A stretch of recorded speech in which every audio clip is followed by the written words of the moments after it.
Good evening for the Whatcom County Council meeting for September 24th, 2019. Would the clerk please call the roll? Barbara Brenner. Here. Red Brown. Here. Barry Buchanan. Here. Tyler Bird. Here. Todd Donovan. Here. Carol Frazee. Here. Satpal Sidhu. Here. Rise and join me in the flag salute. I pledge allegiance to the flag of the United States of America and to the republic for which it stands, one nation, under God, Indivisible, with liberty and justice for all. Great. A couple of announcements. If you have a cell phone, not surprising, please turn it off or at least put it on vibrate. If you'll be handing out paperwork to council members, please give one copy to the county clerk for office files. She's sitting down here near the camera. First item up is 4 sets of minutes. Do I have a motion Move to approve? approval. Ms. Brenner moves approval. Mr. Donovan scrapes in and seconds. Any discussion? Seeing none.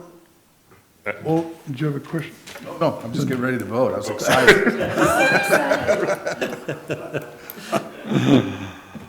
Okay, that leaves me with a lot to make comments about, but I won't. I need to find you a hobby. minutes. All right. Any discussion? Seeing none, all in favour say aye. Aye. Opposed? That passes 7-0. Next item is we're going to have several public hearings, and we have 7 public hearings plus an open session. Now, I just want to remind people we have an individual public hearing on each individual topic. I would ask that you only speak at that particular public hearing on that particular topic. If you have another issue you wish to speak on, that will be at the end of the first 7 public hearings, when we will have an open public hearing. With that said, audience members who wish to address the council during a public hearing are asked to sign up in the back of the room prior to the meeting. The council chair will ask those who've signed up to form a line at the podiums. Each speaker should state his or her name for the record and optionally include city of residence. Speakers will be given 3 minutes to address the council. Council staff will keep track of the time limits and inform speakers when they have 30 seconds left to conclude comments. When a large group of individuals supports the same position on an issue, the selection of 1 or 2 representatives to speak on behalf of the entire group is encouraged. And when using the microphone, please speak close enough that you can hear yourselves on the speakers, as this will ensure that everybody else can hear your comment. Ms. Brenner. Just one little correction for that thing. At the end of the public hearings, it's an open session, not an open hearing, open public hearing. You're correct, Ms. Brenner.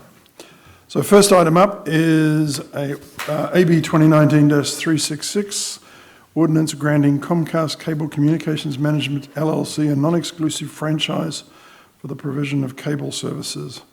And I have Vincent Byes, who signed up, and if there's anybody else who wishes to speak, please line up as well. Mr. Byes. Well, thank you, Mr. Chair, members of the council. Vincent Byes, Comcast Government and Regulatory Affairs, also live in Linden, Washington.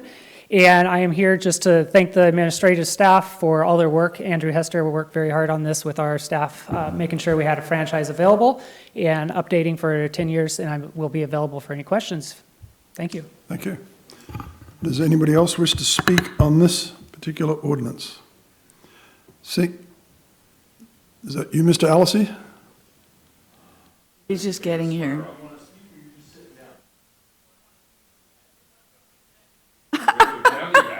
You put your hand up, Patrick. Put it behind my chair, Pat.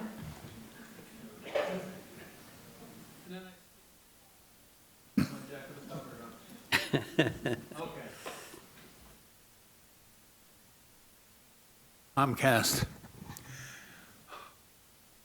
Internet is so important because it's the way people get information nowadays. And I hate to tell you how many people I've talked to that had complained about Comcast. Oh, they tell me they're going to get this straightened around, and yes, they'll do that, and pretty soon they're not doing that, and I'm having trouble connecting and things. Now, I muddle through okay. I don't expect a lot, I guess. But this is the only chance that you have to hold their feet to the fire a little bit and insist upon giving good service where they are giving service. Because you won't see them for what, another year or another 4 years? So I'm concerned. I really want to have good internet service for people, even out in the rural areas if they go there, because people need good information. So do what you can. Thank you. Pat, there's a fella sitting back there, Vincent, wave your hand. Talk to him. He's the guy. He's the go-to man. I know Vincent. I've got Okay. a pen of his that works really well. Oh, good. Well, go talk to him. Does anybody else wish to speak on this issue? Seeing none, I'll close the public hearing. What's the wish of the council? Move approval. Ms. Brenner moves approval. Mr. Byrd seconds discussion. Mr. Donovan. So we had this, it was introduced July 9th. So this is our first public discussion of it. Done it before. It's, Well, I know we've done it before, but like, I don't remember. If so that's- and I'm looking on page 326 of our packet, 0709-2019, introduced for public hearing. So did this go to a committee? Do we have any, and we've got, I know we do these franchises, and I've mentioned this, we've had these conversations before about we can get out of franchise agreements. So we have any discussion as a council about what this as a public entity can get as public benefits by extending this franchise agreement, and I'm not sure we've had the discussion.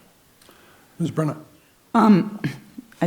Maybe, I don't know if you're mixing this up with the other thing or not, or if I'm not remembering correctly. I thought what we were talking about with franchise agreements had to do with water purveyors. No, you were, I'm talking, Oh, I mean, okay. yeah. I was, But no, okay. no, we've had a lot of discussion about that, and we had discussion with our legal staff, and one of the models of that, there's a lot of local governments negotiating with cable providers to get, whether it's a public, we do this over YouTube, or, we can have a public channel that, but I'm looking at the agenda bill master report on page 326, and it was introduced, but I don't know, as a council, we've had a discussion about, so it's a right, and I don't know if there's staff or not, but like, it's a Did- franchise right-of-way. I'm Did sorry. have a discussion about this in Public Works Committee on the 23rd of That- July. Okay, then that's not on page 326. It's two different agenda bills, one's for a discussion item and the other is Okay. for the ordinance. And I might have brought it up then. Yeah, so, did we, I moved approval. What are you thinking, Todd?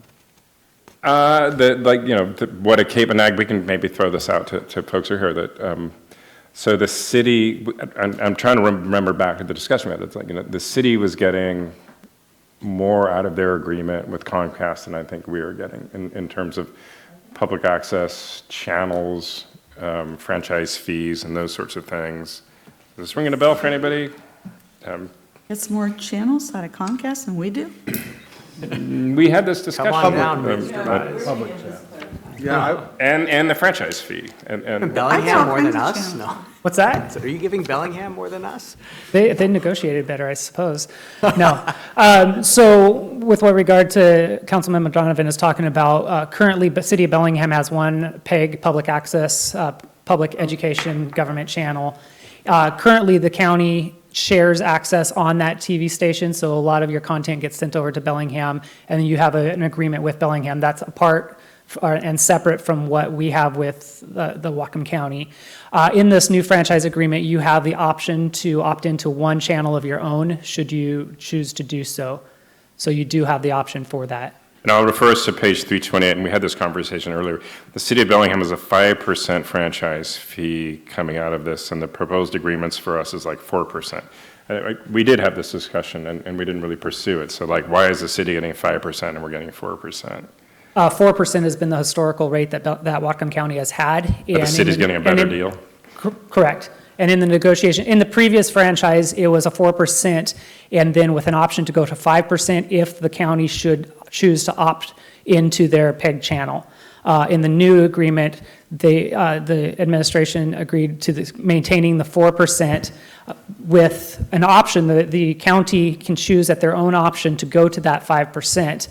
And the franchise agreement allows them to do that. If we rewind that and I said the city's getting a better deal than the county, you said yes.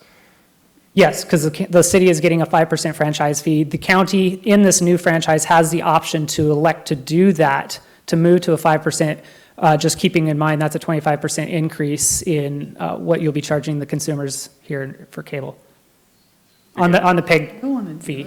So if I may, I think it's the key issue is the 4%, 5% is not a percentage of what Comcast makes. It's something they pass on to the consumers. So a consumer in Bellingham is paying effectively 20% more in a franchise fee.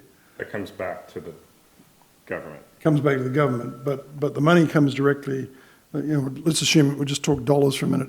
If a person in the county is paying $4 for the service, the person in the city is paying $5. In both cases, it's coming direct from the consumer through Comcast. So Then I misunderstood because twice when I said the city's getting a better deal, you said yes twice. They are receiving more franchise service. fees off of our gross revenues, yes.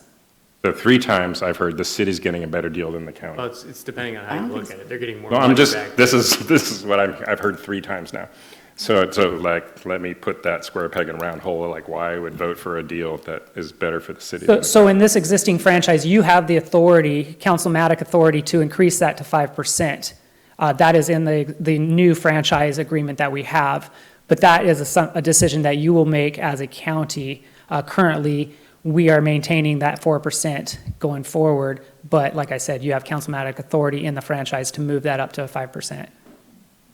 Mr. Bird and then Mr. But you need to let us know so that we change our collections. Is that a direct pass-through on the bill that shows It up on is, the yes. bill? Yeah, okay. So we're just passing it, it's a tax to the individuals. It has nothing to do with Comcast. At the end of the day. Correct. I'm fine. Curious, I have had question about extending, plans for extending kind of down Chuckanut past the fire station. There's a number of have Comcast service and they've been trying to get in and reach out. I mean, how does that like line extension in that process work with where you're? So currently, both the existing and the new franchise have density requirements, and those are 30 dwelling units per strand mile if it's aerial, and 60 dwelling units per strand mile if it's a buried strand, because it's more cost prohibitive to do the buried. That is our typical density requirements in order to make it pencil out economically. We do try where we can and where we have funding available to extend our services out to different places. But ultimately, it comes down to what is the density of those areas, and are we able to economically get down there? Ms. Frazee. Now, we always just assume that it goes on to the customer. So if we do the increase of 1%, does it always have to go to the consumer, or can it go to Comcast? No, that goes directly to the consumer. Actually a line item on your bill, just like your utilities. Yeah. So telephone bill and everything Franchise else, fees on your it's bill. On your bill. local tax, government tax. Essentially, it is a 4% of our gross revenues that we bill directly to the consumer, and so it will show up, as council members said, on the customer's bill as a 4% franchise fee. Mr. Sadoo and then Ms. Brenner. I just want to expand on what Mr. Bird said, that you explained that it has to pencil out. Like you live in a rural area, and look in our Kendall area, other areas, the internet is becoming like a primary service. It's not entertainment anymore. It Right. used to be that, okay, you want this kind of cable channels and all this. Now, that is a smaller part of that. The bigger part is the access to people, schools and people with lesser means and rural areas. What is your company policy to help with that? I mean, of course, everybody wants the plum things, Yep.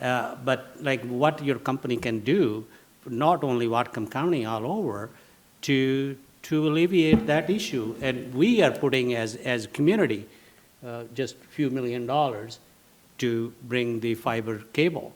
Like, would you like to partner with communities like this, that we do the cable and you do the last mile, because you have technology, and overall picture, it's not really pencil out. Right, It right. is- So Comcast's position currently is we don't like doing the least access, but we would definitely be interested in partnering where we do a cost share type situation. There's a number of communities throughout the state that we're looking at. How do we change our funding model or our payback model? Currently, a lot of these don't meet what corporate says we have to have as far as our ROI. You know, how many years out is our ROI in order to deliver services out to certain communities?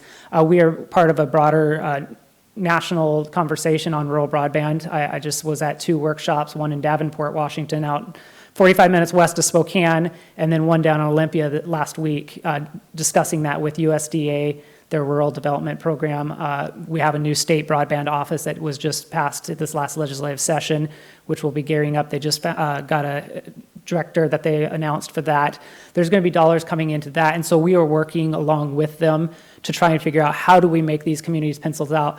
You mentioned Kindle. We actually serve 1 gig speeds in our full suite of video services all the way up to Kindle, up to Maple Falls. And so those communities are fully served with 1K or with 1 gig service up there. So their rates are same as Bellingham? Correct.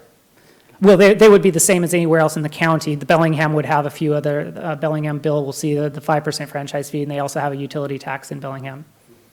So, Yeah, I mean, I would like to see that those people are not left behind, and that is throughout the country. At least we are interested in Whatcom County. yeah. And like I said, you know, working on a cost share type arrangement, we're definitely looking at doing, you know, we would be interested in that. I think I mentioned before with the staff, if the county was willing to throw, you know, take some of the dollars that come in from the franchise fees and match those with our dollars, it can bring the cost of these projects down, and then we can reach those communities. You think this is something like 2020 or 2030? Like, what is the time frame for these kind of things? You know, if the dollars are there, and if we have whether it be grant dollars or some other type of funding, you know, some of our communities, I think we've got about a 1-year timeline on construction. A lot of it's, you know, we've got construction projects that are ongoing, and so it's when we have you know, excuse the pun, the bandwidth to actually get through those construction projects and get them on the ground. So we would love to expand to these communities where we can. So I would like to request that if you can bring some kind of proposal or whatever you guys are working on back to the council in next 3 months, 4 months, or whatever time frame is. So then we don't real number when you say if their dollars are available. These are kind of generic talk, right? If we Right. know that this much it costs, this much is needed, this much you are willing to do, some kind of real, put it in front of the council, I think that something. Right. council Well, would be and interested. just for an example, you know, we are looking at City of Sumas, for instance, is they have their own cable company. They are shutting that down. The City of Sumas basically unable to afford the maintenance on that, so they're going to be shutting it down. We've done some, you know, tabletop estimates of what it would cost to get out there and build out their system. It's about $2 million.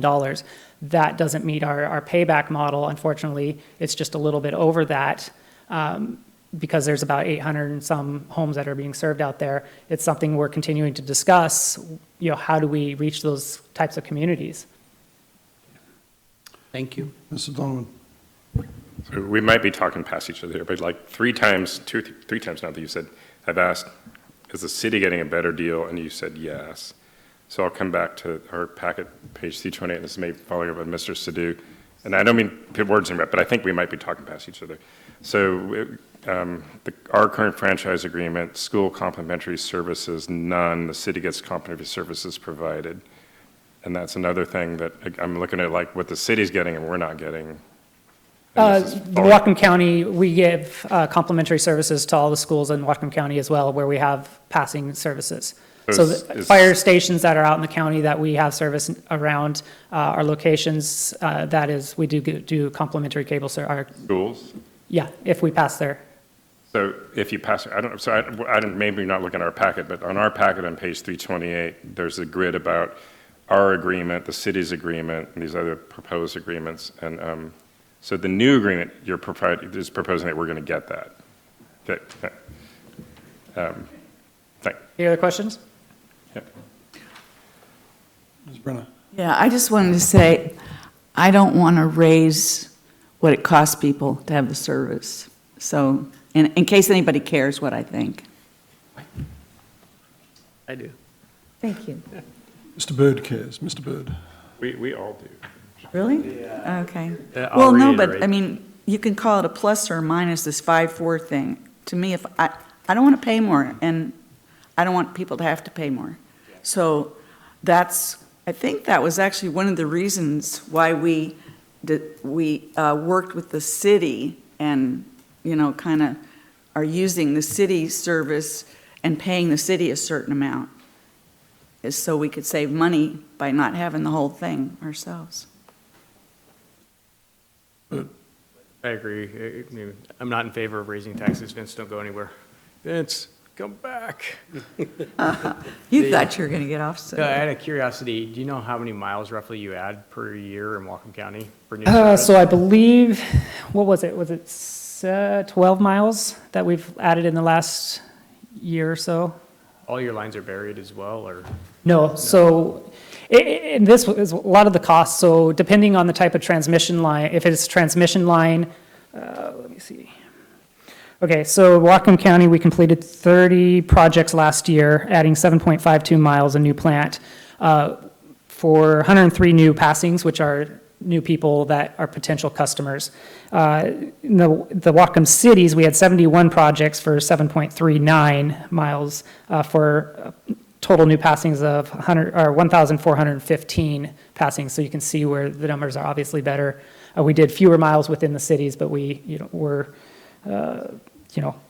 quite substantially higher passings there. So I know PSC has a program where they'll kind of help if we bury lines, they'll cover a portion of that cost. I mean, I'm wondering if there's a possibility that we could do that in conjunction with working with you as well and just do all at the same time, where we put in the power lines and we use their funding, our funding, and your funding. yeah, obviously dig once is much more cost effective, but like I said, to do the direct bury is much more expensive. Or if you do it like even a conduit is much more expensive, because then you're paying for the fiber or the coax as well as the conduit and the dig time. Where it gets expensive with the lines, as I was going to say, for example, I think it's about every 10 of the transmission lines that we have to, it's about $5,500 in engineering costs to access every 10 poles. Plus, we're paying about $25 a year per pole that we're attached to. So that's a pole attachment agreement that we have with PSE or whoever the pole owner is. Regular ones, so there's a lot more to it than just we can hang a line on a pole. And there's a lot of costs associated with that. I agree. I'd like, if you have a model that you've used with other cities where they kick back that 4% or that fee and partner with you to extend quicker into the community, if we could. We get haven't, that. because mostly in the cities, we're able to meet those density requirements. And so most of those franchises have, as long as we're meeting the density, if there's a new development that goes in, we will be there. And a lot of times, if the trenches are open, we will be in the trenches. I think most of the new development up in Linden, where I'm at, is all in the ground. There's no poles being put in those new developments. Okay, thanks. Crazy? So, I know this isn't Comcast's responsibility, but did you say that Sumas won't have service from anyone, or the people that are there now are they're So gonna be as far out? as video services, which is what the franchise covers, is just the cable video products. They are in the midst of kind of having to shut down their system. I think the last 5 news stations that were providing coverage or providing content to them, because the quality of their system is old. It's an old 450 system, and they don't have the money to upgrade that currently. And so a lot of these content providers require a certain level of fidelity or whatnot for their service to be provided. So since they're not able to provide the quality signal, they're no longer getting the content, which is causing them to lose subscribers. So they are in the midst of looking and, figuring out what to do with their system. The one thing I've only seen in where I'm talking about, so in Ontario, Canada, a while ago, I was in a rural area and they were doing horizontal drilling and pushing conduit through under the ground, which it appeared to be a very efficient way of doing it. Are we doing that here anywhere, or?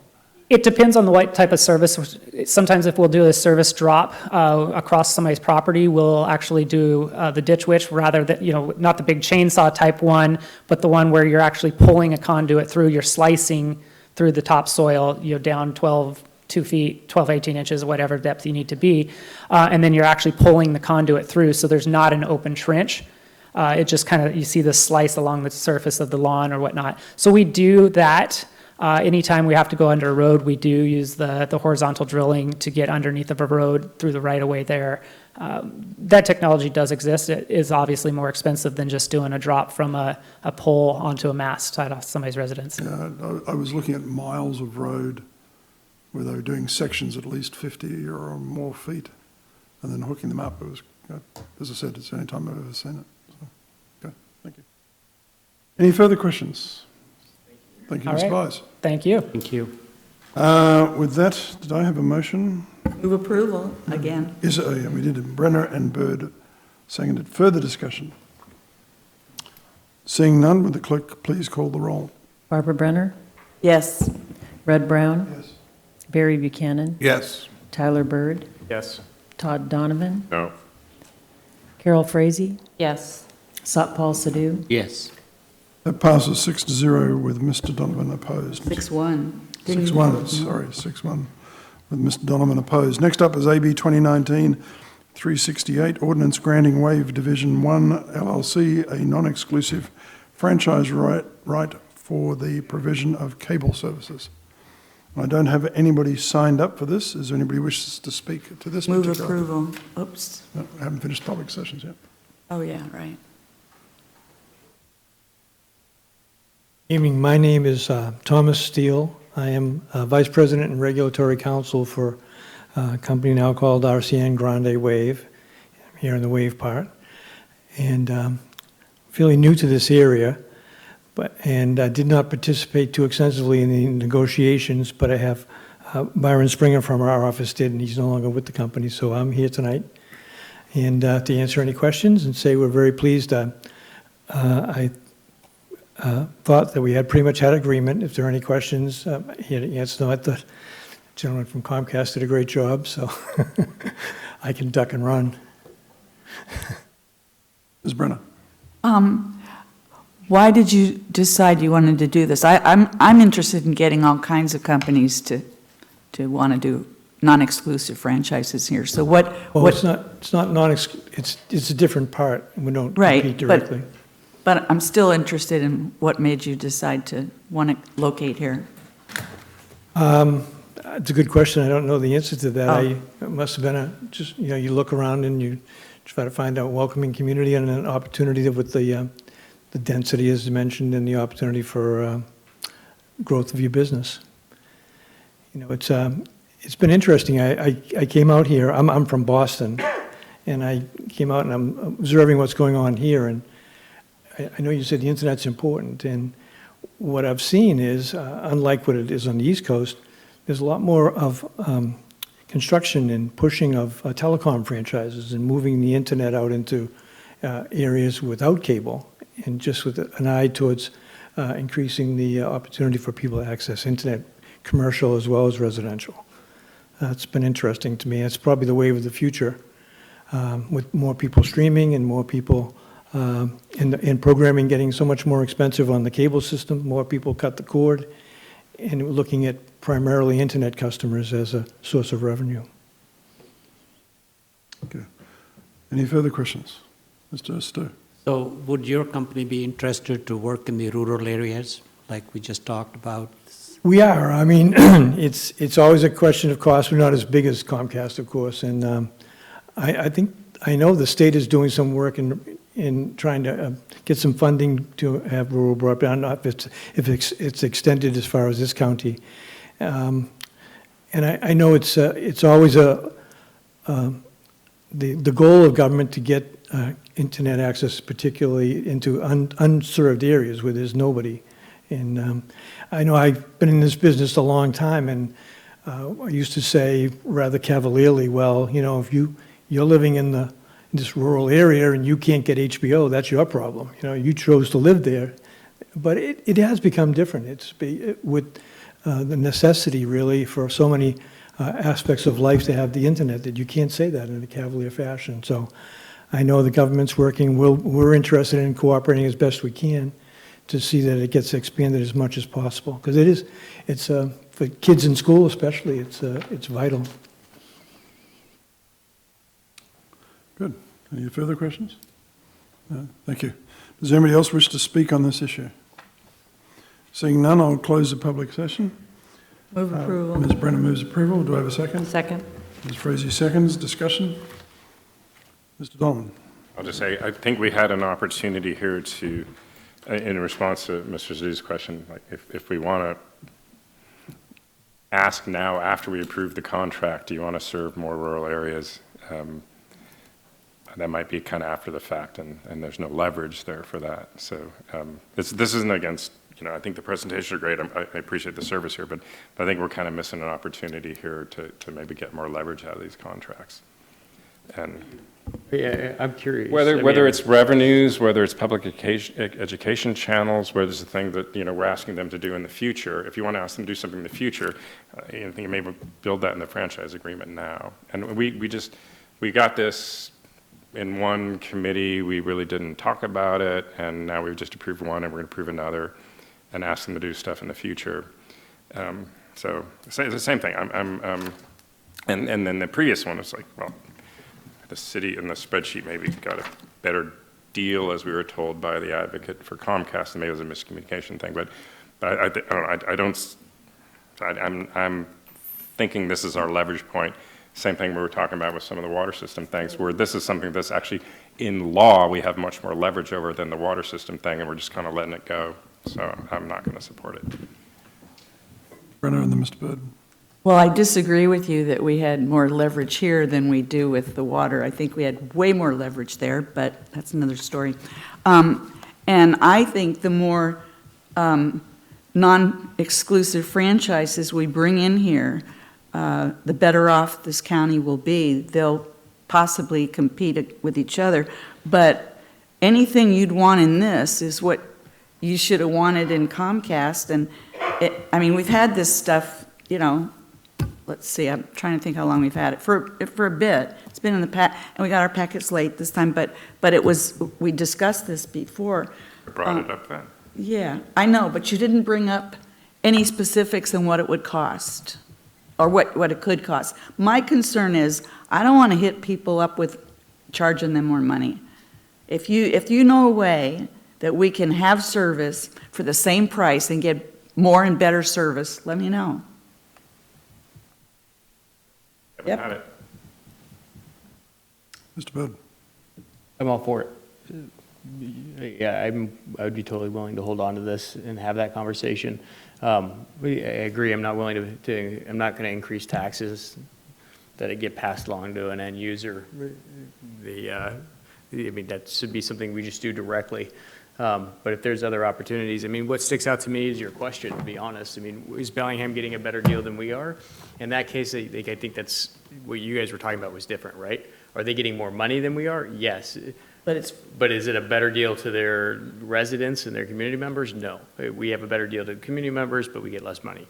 But here, I mean, specifically, if Comcast is getting up here and saying, hey, we're going to provide a discount program to seniors, and in this document for WAVE, they say you're getting none of that, and schools aren't either, then why are we not getting a better deal with WAVE, or at least an equal deal with WAVE to Comcast? I'm not seeing differences in the franchise agreement that you just approved in this. So I'm looking at new proposed franchise agreement for Comcast versus the new one for WAVE.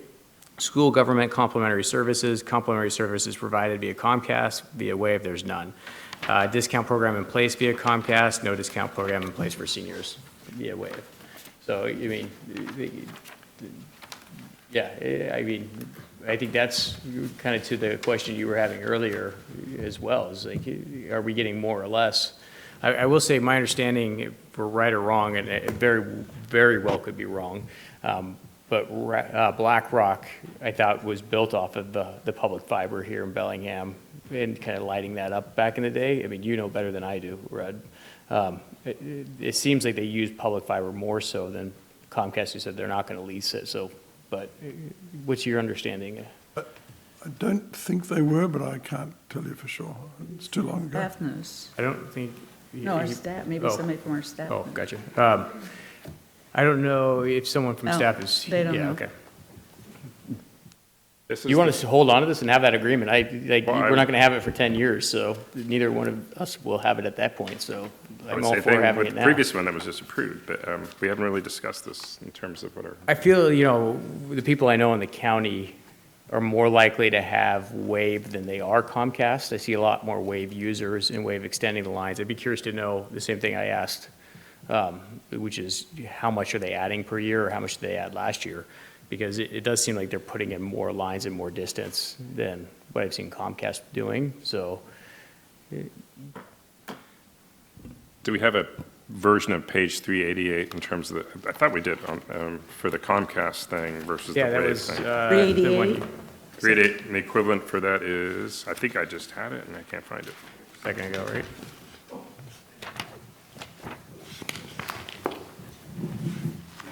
Yeah, it's 328. I was going the other way.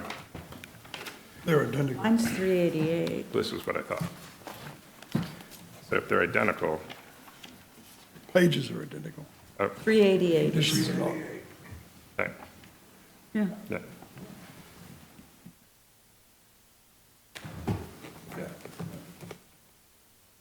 The conditions are identical. No. But The conditions, the conditions between Comcast and Wave are not identical. The 2 pages are identical, they're just a summary of the comparison of the 2 contracts.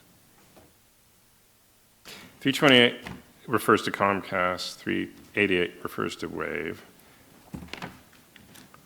The new contract, oh yeah, they're the same page, okay. So,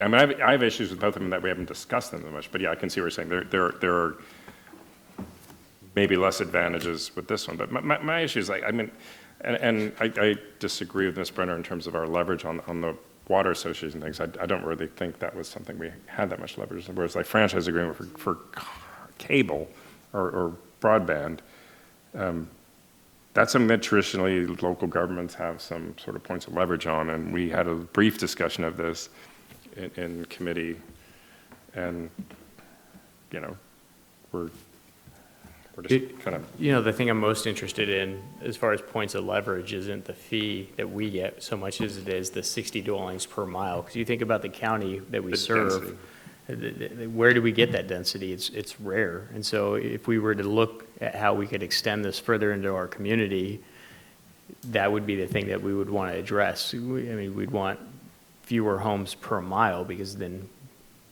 we'd be getting out there quicker, more things would apply, right? Or more regions. That's the same on the So I guess- Comcast franchise and the Wave Yeah. franchise, is it? I have an Yes. idea. Anyway, I'm sorry, I'm just, I will, Do you want to hold it and kick it back to the committee and discuss it? I would hold both of them, but we already approved one Well, of can them, I but ask a question first? If Mr. Bird, are you finished?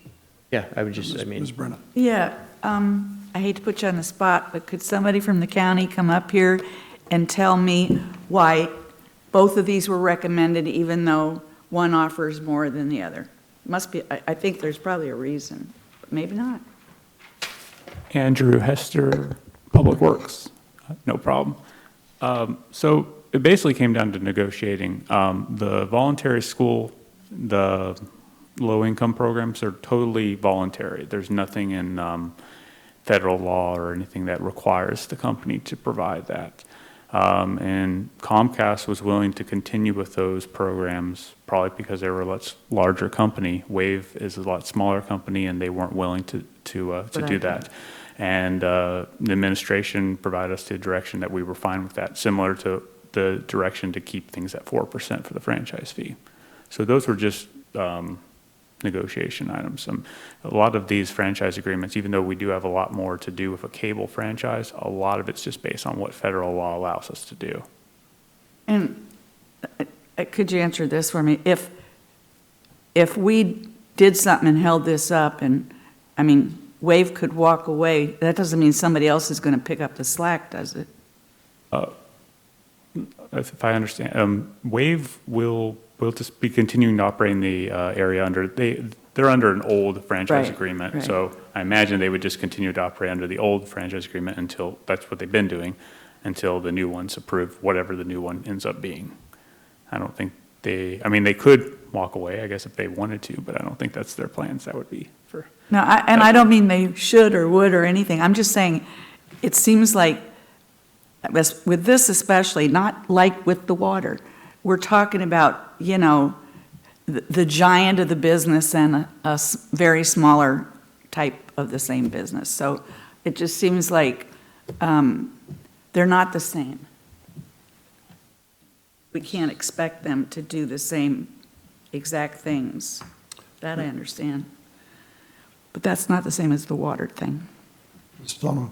And I don't think Comcast and Wave are the same thing. And Comcast was maybe the larger point of leverage when it comes to some of these things, whether it's public education channels or dwellings per mile, in terms of what they lay out for line. But that's already been approved, so.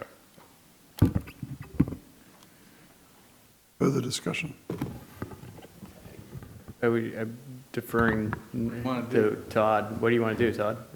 I voted against the Comcast one, so that was already at We that. can undo that. Yeah, I mean, so the rural thing is, I mean, Wave's a smaller company, Comcast is a big company. And we're letting Comcast just sort of like float by here without having a discussion about, you know, and the counties, I understand that the franchise negotiations, you know, been done with staff and stuff. But in terms of, you know, can we get something more in terms of whether it's public education channels? I don't see anything, you know, maybe here for the franchise agreement thing. And this isn't talking about the Wave thing, but I heard 3 times, if not more, that the city was getting a better deal, and that's maybe like, again, Mr. Byers and I talking past each other. But if we want to ask them after the fact to get more dwellings per mile in terms of rural service, I don't think we do that after the fact. I think we do that as part of the franchise negotiations. And, you know, whether it's 48 or, you know, city's 32, rural's 60, that was the current thing. Aren't they the same as Comcast on that? Yeah, and again, I'm not as worried much about the Wave thing as the Comcast thing. They're fairly, you know, so I've said my piece a couple times. Mr. Buchanan. If that's the direction you'd like to go, there's a way to rectify this, so if the council's interested, we can hold this one in committee, and we can do a vote to reconsider the motion on Comcast, if moved by a person that was voted in the affirmative. Which is everybody except you. Which is everybody except Todd. So any one of the 6 of us can move to reconsider the Comcast motion. Just wanted to throw those options out there. I have a question for staff, if I may. So, do you know the background as to why, first off, line extension, what is that? Is that a commitment to serve if it hits that threshold? That's my understanding, yes. Okay. All right, so the aerial's fine, yeah, okay, fine. That's all I had, thank you. Mr. I Sidhu. have a question. Have you, or are you aware that Comcast and other people, is this their standard density per mile they use, or are there other examples in Washington State or other states where they had negotiated a better deal for the rural areas? I mean, we are only aware of what they did 10 years ago, and we're saying we're continuing, right? So one of the part of knowing the information is have they done this more, maybe in Idaho, maybe in Oregon, or California. So what is this their standard, that they don't never go over these number of people per mile? And what other programs they have done in other states? 'Cause that kind of give us a leverage to find out, and then ask them that if they're doing this in another state, why can't they do it here? We didn't look into other states. We did look into other counties in Washington, and this is pretty similar. I mean, cities, as you can see, have higher or lower density requirements, but yeah, we didn't look into Idaho or any other state. But was there a better deal? Did another county have a better deal? Another county then? When you looked at other county agreements? Not anything that we could see, at least not as far as density. You know, some probably required 5%, or some maybe had some specific. But on the density level? No, I didn't see anything we didn't see anything in the ones we were looking at that were like a better deal. Like I said, most of this stuff is pretty much dictated by federal law, so there's only so much you really can negotiate for. Density obviously is one of those items, right? Yeah. I mean, I like Vince, but but I'm not a big fan of Comcast, so I moved to reconsider. It's been moved to reconsider. Is there a second? Point of order. Oh, sorry. Okay. You have a motion on the table for waive that you have to dispose. Yes, absolutely, you're correct. So let's dispose of the motion on waive. So is there Tyler's further? gonna, Would move to hold in committee. Okay, I better hold, one Tyler to the What, end. sorry. Sorry. I'm losing control of this. So, Mr. Schroeder. I'll let council take the action on the waive, but if there's any discussion in regards to reconsidering on the Comcast, I just want to make sure there's some specific guidance in regards to it. We've spent probably 4.5 years having conversations with Comcast to get to this point. We used City of Bellingham's agreement to kind of craft ours. City of Bellingham spent over $200,000, I think, hiring a consultant. About 275. $275,000 hiring a consultant to prepare the agreement associated with it. So we had anticipated and thought that that would be a good use of, or non-use of county resources to piggyback off of that work and prepare an agreement for Comcast for council consideration, pretty consistent with that. I think the line extension language is actually better in ours than in the City of Bellingham. It's 32 dwellings for Ariel in Bellingham, and it's 30 for ours. There aren't a lot of underground Comcast extensions in Whatcom County. There just isn't the density associated with it. That's why there isn't a change with it. So I just want to make sure that if council does ask to reconsider, that there is a good understanding of what items and what dialogue there was. We were in front of council in July. It was passed unanimously with the committee in Public Works to go to council, and I think everybody was present at that time, and there was no real additional input or questions in which we could have provided to you. I understand some of the questions today, but I just want to give you a little bit of background before you guys do think about your motion on the reconsider of Comcast. Thank you. Mr. Donovan and myself. I was at that committee and I did raise some of these issues.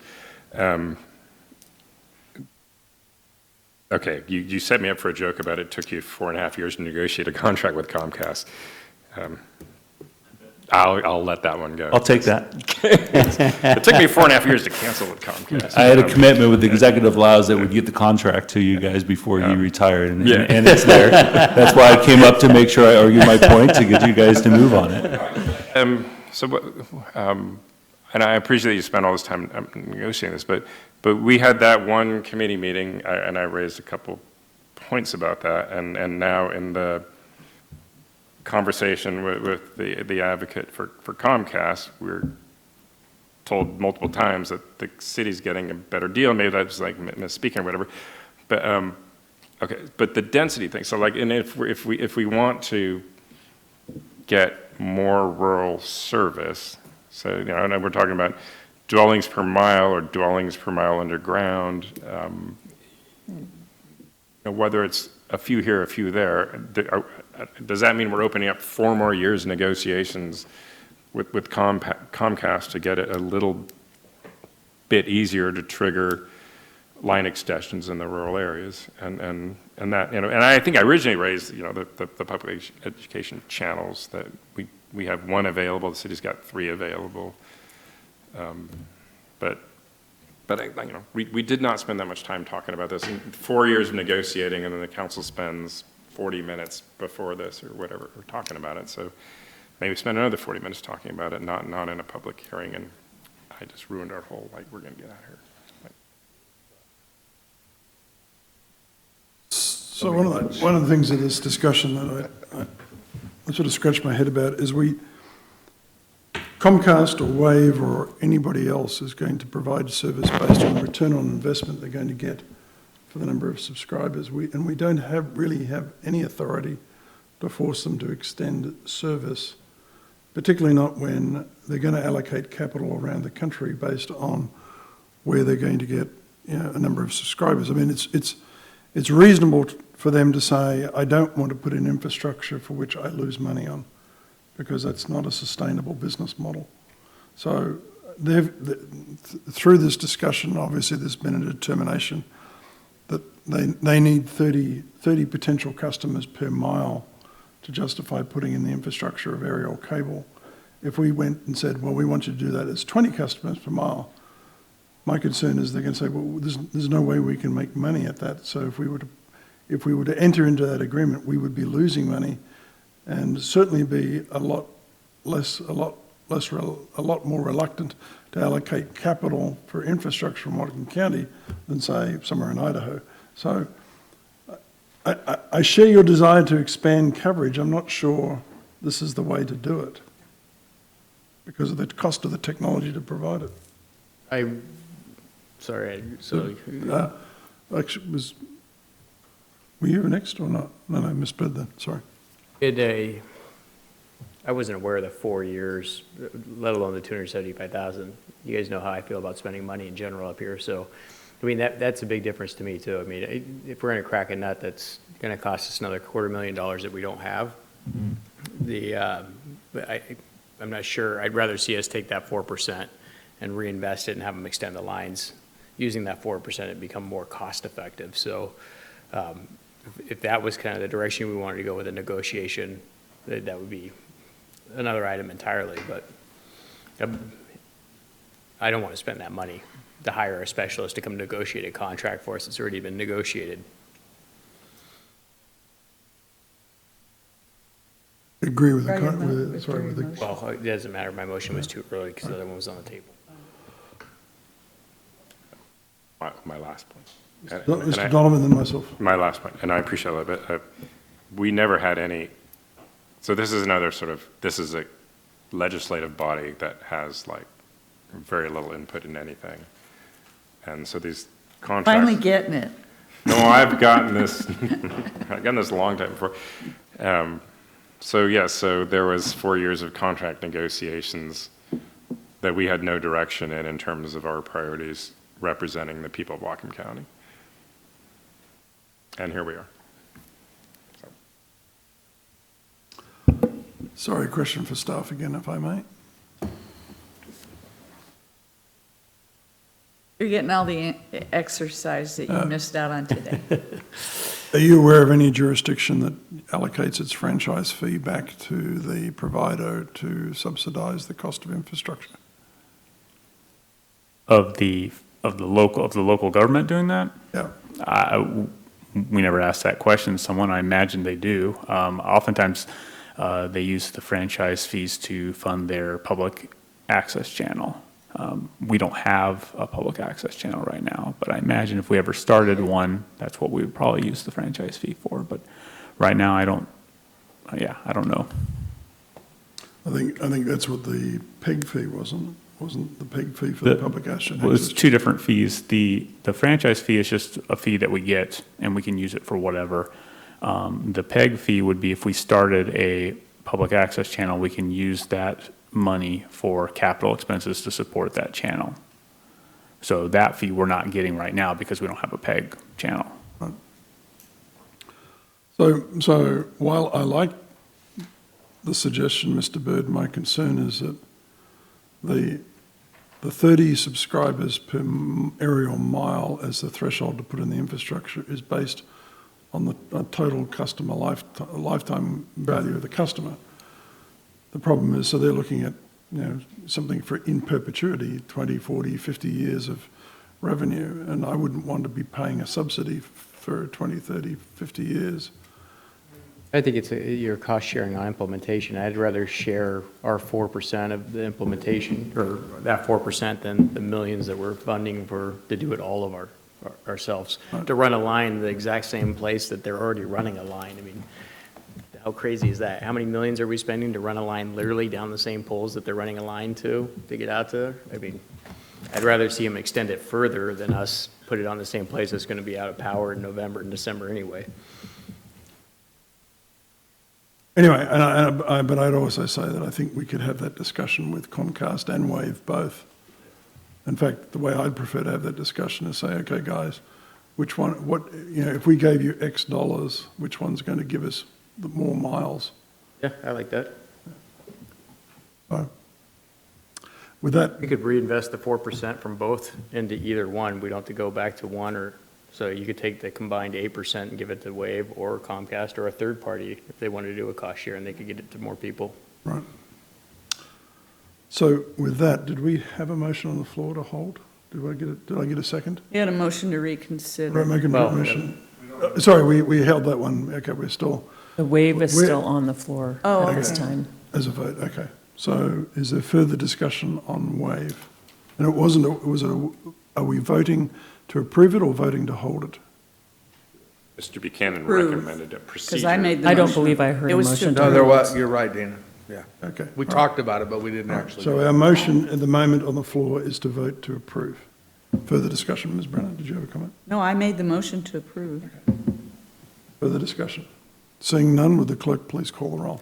Rudd Brown, Yes. Barry Buchanan, Yes. Tyler Bird, Todd Donovan, Abstain. Carol Frazee, Yes. Satpal Sidhu, Yes. Barbara Brenner. Yes.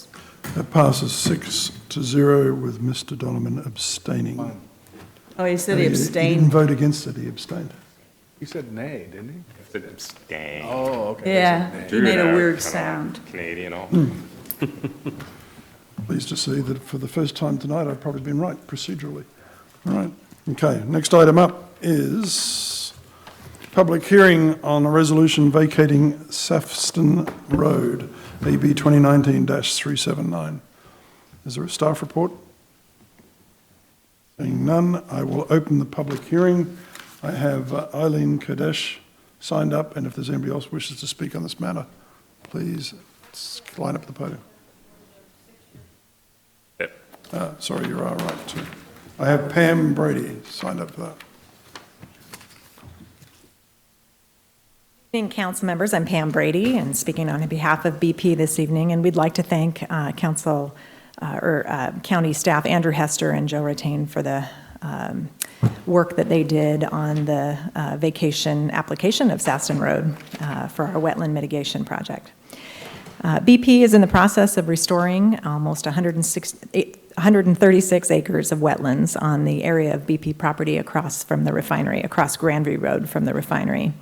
The vacation of Safston Road will allow us to cut down the portion of the elevated roadway that currently acts as a barrier to natural hydraulic flow, and it will allow a restoration of the natural hydrology of the area and enhance wildlife habitat at the site.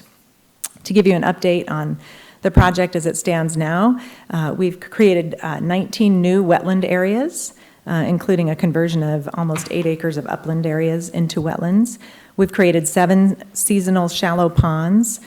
We have 95.6 acres of rehabilitated wetlands, and that includes the rehabilitation of degraded farmlands and redirecting flow and installation of native plants and trees and shrubs. We've installed 300 logs and 200 root wads, and we have slated 150,000 plants to be planted over the next couple of years during the planting season. And we've already seen how water is starting to flow at the area as designed. BP allows the community to access this property, and we currently have it closed in the area that's under restoration, but we're looking forward to reopening that for community access, including a Department of Fish and Wildlife pheasant release program and other waterfowl hunting, and for nature walks for the community, and for our own citizen science that we run on the wetland area.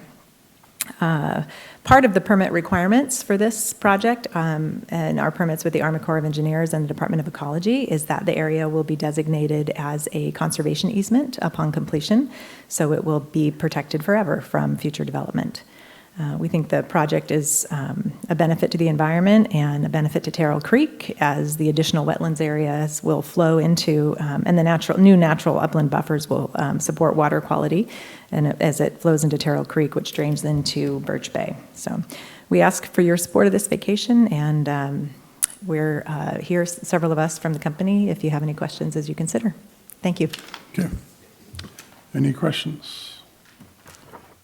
Mr. Donovan? I have two questions. And so, actually, sorry, before I'm out of sequence. Is there anybody else who wishes to speak on this issue? Seeing none, I close the public hearing. Mr. Donovan.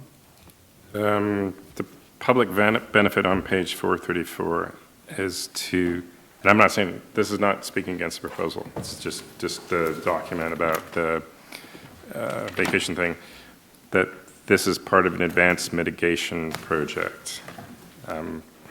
I'm curious what that project is. That's on page 434. And then on page 435, the vacation is consistent with Ordinance 2018-044, and I'm curious about how it is.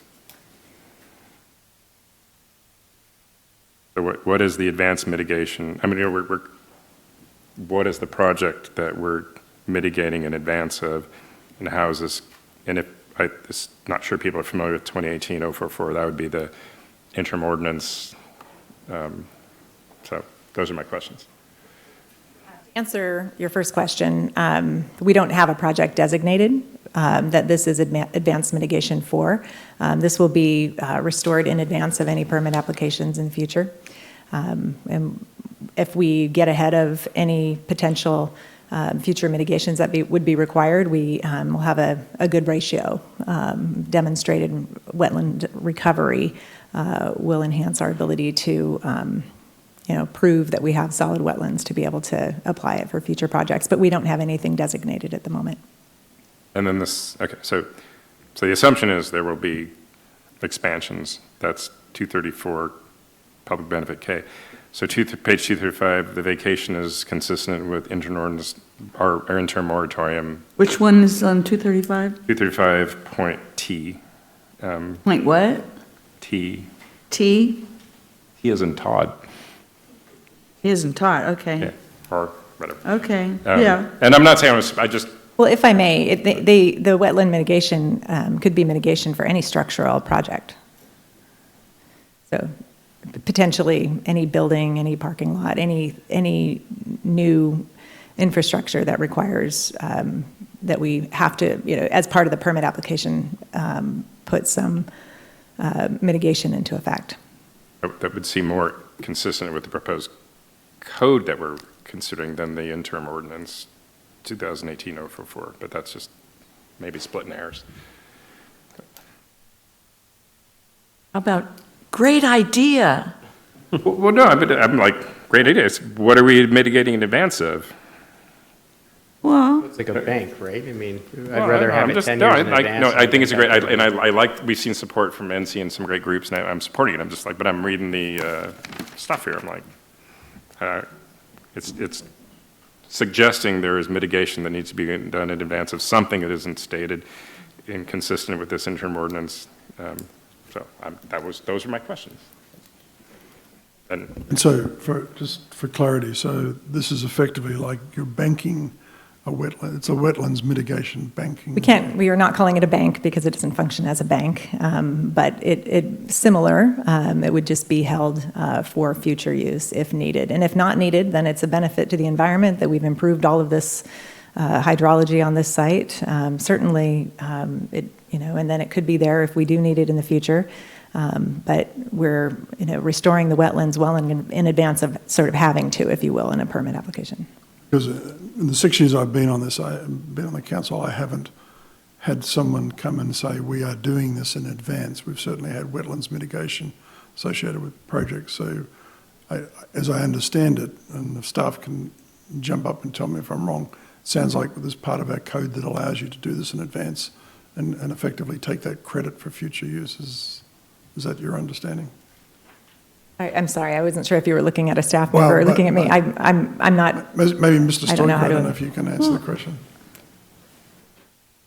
No, okay, all right.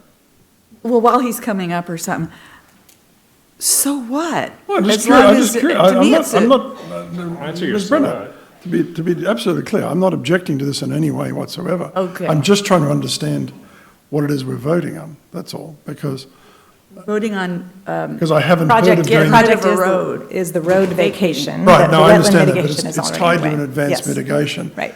And I've never heard of doing advanced mitigation. I like the idea if it's, I do if too. it's part of our county code. I just have never, in 6 years, you're the first person who's ever said, I want to do advanced mitigation. So that's what I was trying to get clarity on. Is that something we normally do? So, Mr. Donovan. And I'll just say, like, so when I see that the public benefit is to provide advanced mitigation, I'm assuming the assumptions are there's going to be expansions at BP that you need to do advanced mitigation of. So we're going to give up a public right-of-way for good purposes in terms of hydrological functions and stuff. But in terms of the way that it was presented to us, it is saying this is a 135.8 acre BP advanced mitigation project.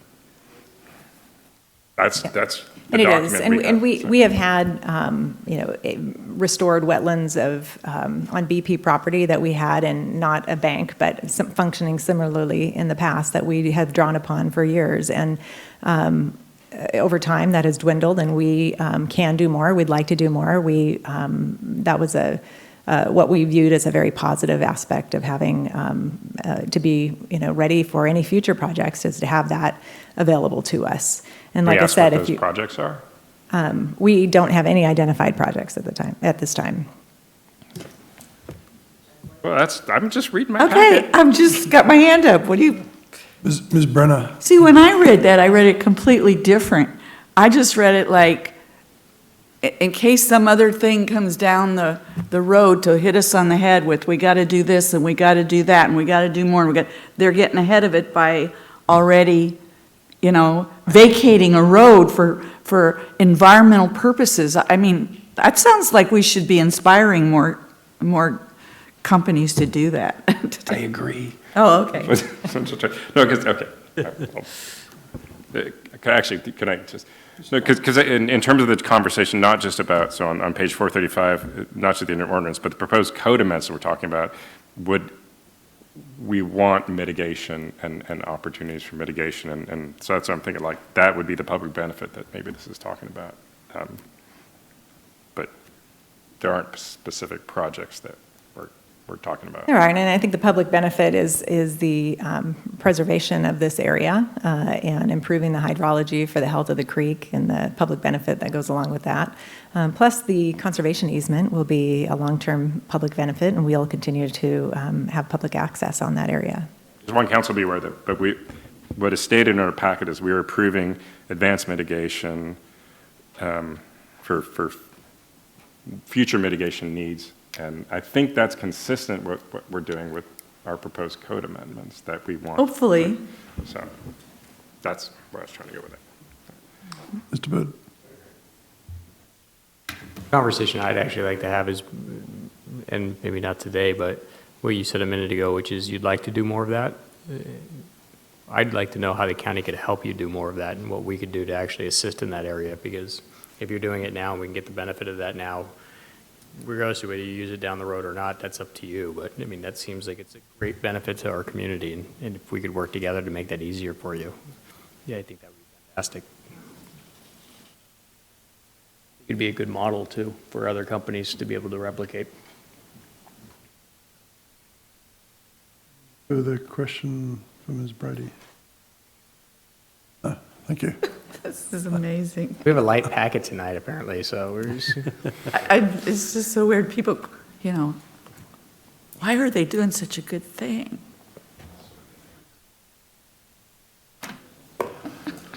You guys are getting too jaded. No. To be fair to Mr. Donovan, you don't need to do it if you had no intention to impact any future wetlands. There would be no need to do advanced mitigation. Yeah, but if you're It's gonna a do the project reasonable- anyway, why not make it? There could be new rules in the future that nothing, We don't do stuff retroactively in terms of putting new requirements on previously approved permits. that's not what I said. There may be new rules that, I'm not even going to think about why, but there could be new rules in the future that actually would prevent a whole lot of good things from happening. And I think to get ahead of it in a positive way this way, there's no downside. No, and I think you look at it from a business perspective and you say, hey, this is something we're going to do anyway. And historically, this is a project that would apply towards mitigation. So if we're going to do it anyway, why not use that and store it for later and have that as an opportunity if we choose to do a project versus saying we have a project that we're interested in doing. I mean, that project, if there was one, would still have to go through the entire process anyway. So it's an entirely separate issue. I mean, this is a good deal. And then Mike. Or they could be thinking, we want people to really understand better how much we do good, because they don't get a lot of positive, rah-rah-rahs on the stuff they do. And so this is a great way to do something real publicly. I like it. Oh, you are. Myself and then Mr. Donovan. So I just want to reiterate, I think Mr. Donovan's point is quite valid. The fact that it does say advanced mitigation does suggest that there will be work to be done in the future. I'm not saying I'm for or against the work. I just think it's a good observation that that this is being done with the intent of doing work in the future. That's it, Mr. Donovan. No. That was it. Oh, okay, good. Further discussion. We're never going to get out of here. Well, all right, further discussion. Seeing none, all.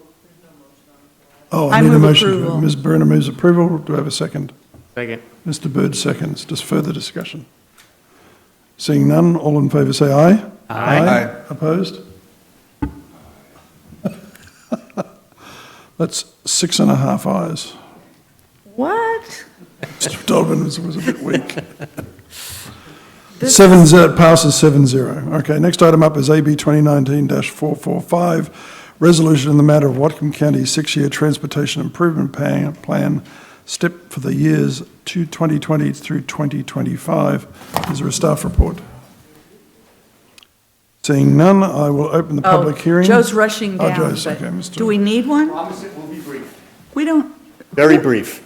Right. I wanted to take this opportunity just to remind you that Joe Rutan with Public Works, that we did have this in front of the Public Works Committee last month, and since that time, our #1 project, Birch Bay Drive, has gone out to bid, and we will be opening bids in 2 weeks from today. That was short. I like that. Further, so with that, I will open the public hearing. I have Eileen Kadich, and if there's anybody else wishes to speak, please step forward. Eileen Kadish, and I'm representing the Whatcom County Bicycle Pedestrian Advisory Committee. I've already addressed the council twice on this topic, so I'll be really quick tonight. I just wanted to remind the council that we need to have greater investment in bicycle pedestrian infrastructure if we are to get people out of their cars and into alternative modes of transportation. The top 2 projects that our committee has recommended are the Nooksack Loop Trail and the Beta Bay International Trail. And we are asking that the council include portions of those trails as part of the 6-year plan. And specifically with regard to the Beta Bay Trail, that group has asked that a feasibility study be included of feasibility of putting a bicycle pedestrian trail on Dearborn between Drayton Harbor Road and Dakota Creek Bridge. that would be an immense help to that group. The last thing I'd like to point out is that these trails will have not just a recreation purpose, but also a transportation purpose. And because Public Works is very concerned that they stick with projects that pertain to transportation, we think that they would be these would fit into that. Thank you very much. Thank you. Does anybody else wishes to speak in the open public session on this topic? Seeing none, I will close it. It sounds like, Mr. Hutchings, did you want to speak on this? No. Okay. Mr. Donovan. For Mr. Hutchins. So we simultaneously had the bike ped committee and the 6-year tip presentations. Before we decide. And we were trying to figure out how to get, I don't know if it's a feasibility study or to get that proposal into the tip. Yeah, well, the great news is that, and as I've had numerous conversations with Mrs. Kadish on this topic, that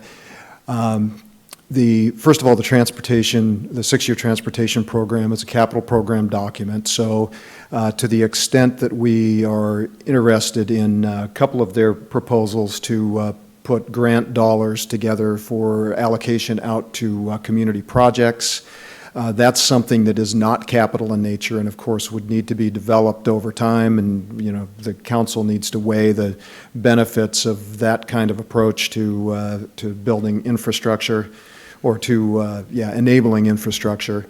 With respect to the trail programs that the Bike and Pedestrian Program or Bike and Pedestrian Committee is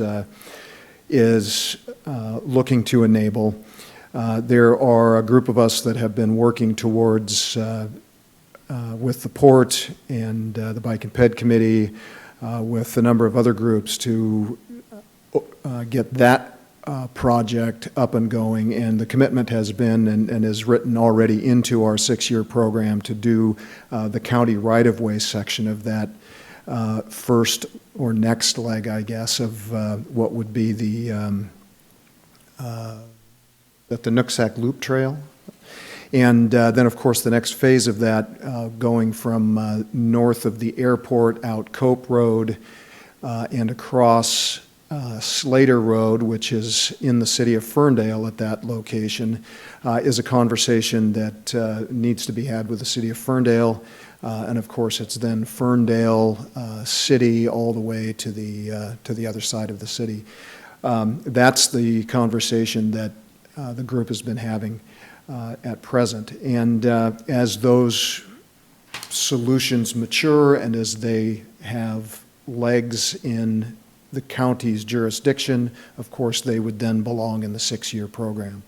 But until then, we have no project to put in the program. What we do have, though, is an annual $100,000 a year that has been written in annual program for bicycle and pedestrian improvements and bicycle and pedestrian project development. So those dollars already exist in the program, and we intend to continue to work with Eileen and Shelley and the others. The other important thing to note is with respect to the efforts of the Birch Bay Blaine Parks and Recreation District. They're looking to make that trail connection between Birch Bay and Blaine. They have invested a fair amount of their own money at this point in acquiring some property along Drayton Harbor Road, and have an alignment or a proposed alignment in mind. So we've been working with, Public Works has been working with Shelley and her group to try and make that a reality. Of course, there are lots of hurdles. It'll take a fair bit of time. In the end, the big issue, of course, is getting across California Creek at the bridge on Drayton Harbor Road, which is a functional, perfectly good bridge for vehicles and problematic for bicycles and pedestrians. So that's a longer-term conversation, again, that the county engineer, Joe Rutan, has committed to coming up with some feasibility work for them over the course of this next year so that we can see what options are out there going forward. I think there are plenty of opportunities already written into the 6-year program to be able to move those capital projects forward. And of course, as it rolls over year to year, we'll be able to continue to address those. The other important thing to note is that that 6-year program lays out a vision 6 years into the future. It's actually that next year of work, so in this case 2020, that becomes the annual program that feeds the budget that enables us to go and do that 2020 work. The first 2 road projects on that 6-year program are both bicycle and pedestrian related projects. The first being, of course, the Birch Bay Berm, the second being a crosswalk that's associated with the park across the city parks property on Samish Way to allow bicyclists to cross Samish Way safely and access Galbraith Mountain, one of the biggest road safety issues that we're facing at present with the pressure up there. So they're high on the list. We appreciate the work that these advocates are doing. Off right-of-way trails are always a difficult conversation. A lot of people would like to see more of that. We don't have dedicated funding, and it's not a line of business that frankly anybody in the county is providing, and resources to do that are going to need some policy guidance if that's a service that the community wants. That's all I got. Mr. Bird and then Ms. Donovan. You have your hand up first, Todd. Doesn't matter. Yeah, but I'm just going to say, prioritizing like bicycle transportation projects into the tip, the berm and the Galbraith things. I mean, I totally appreciate it, but like the Birch Bay berm is going to get built whether there's a bike path there or not. The Galbraith thing is the sort of parking for people to be accessing mountain bike trails. Those aren't really transportation, commuter, recreational biking things in terms of our road infrastructure. But I'd like to see, but not that I'm glad we're doing this, but in getting actual, the city has a transportation benefit district that has dedicated funds for bike infrastructure. Some of the things I'm not so fond of, but like getting specific bike projects in the tip, not just like, oh, we're building this thing, we're going to call it a bike thing, like those 2 things you mentioned. But I appreciate the the 100,000 for planning and stuff. But I have this vision of where we think of our transportation dollars as actually having bike infrastructure things that aren't parking lots for bikes to go into trails or another berm thing that isn't. So maybe I'd draw your attention to both phases of the Marine Drive project that are specifically for bicycle pedestrian use, get them out of the right of way. So on that topic, I think there's a lot more room for developing what Public Works would consider high value bicycle and pedestrian projects, and those high value projects would be those that address roads, high-speed roads in the rural county that have no shoulders. That's where we see the most run-off-the-road accidents. We see the most pedestrian, bicycle accidents, and the areas that we have the most difficulty getting the political wherewithal to address infrastructure improvements on those roads, because there's not a lot of advocacy behind solving those problems. And if you spend some time talking to Joe up there, he'll show you all the statistics behind that. So we, of course, have challenged the Bicycle and Pedestrian Committee to focus in on some of those public safety issues, trying to get some focus, get some political momentum behind what roads would be priorities in that regard, and getting those things on the 6-year transportation program. So that's a conversation I would love to have over the course of this next year, and maybe we can have something lined up for the 2021-22 budget cycle. I'd love that. Brenna. Well, I'm hoping what you're talking about is putting some shoulders on some of the roads that, I think of a perfect example would be Pacific Highway. I guess do they call it highway or road? I can't remember. Pacific. It's a great way for people to get up and down, next to I-5 without being on I-5.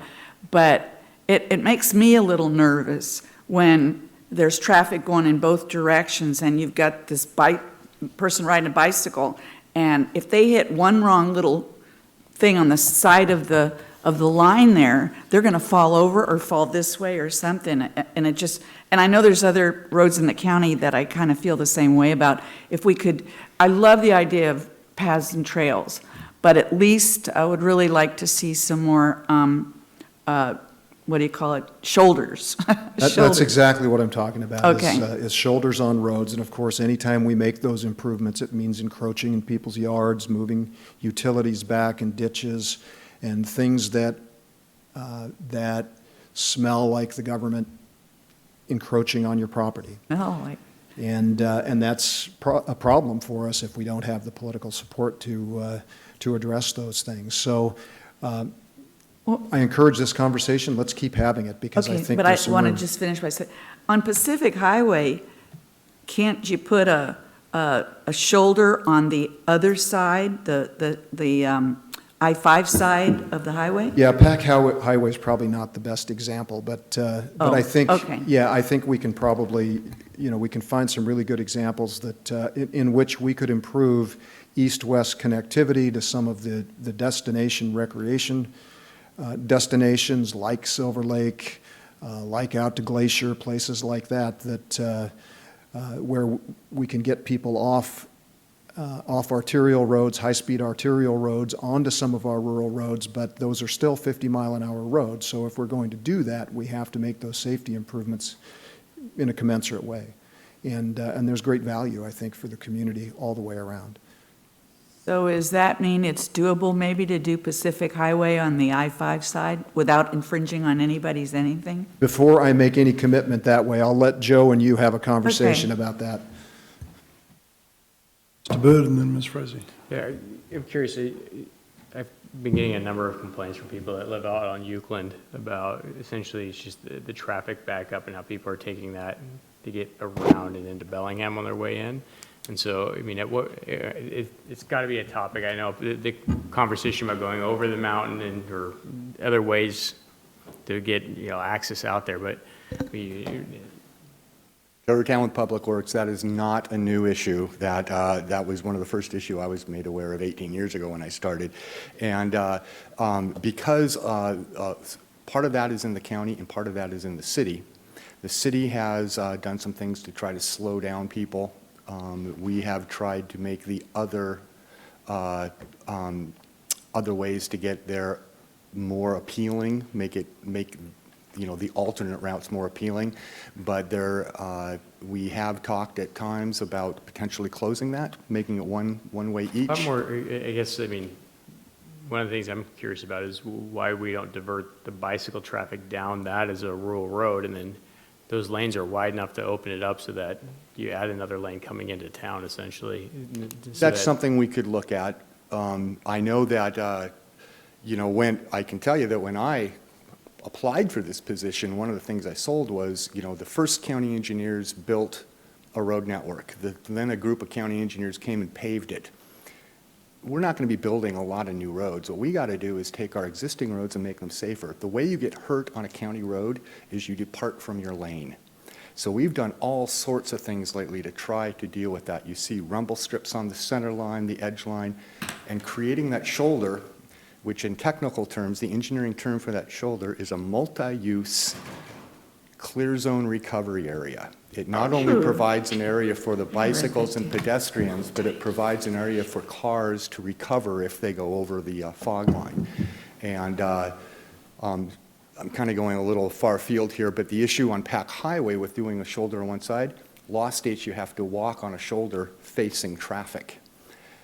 So if we wide down one side, we'd want to shift the road over so that there'd be an equal sidewalk or shoulder on both sides. But as some of these more dense areas, Euclid being a good example, there could be, the community could look at making those one-way, improving the shoulders, doing some of the treatments that you talked about, redirecting the bike traffic.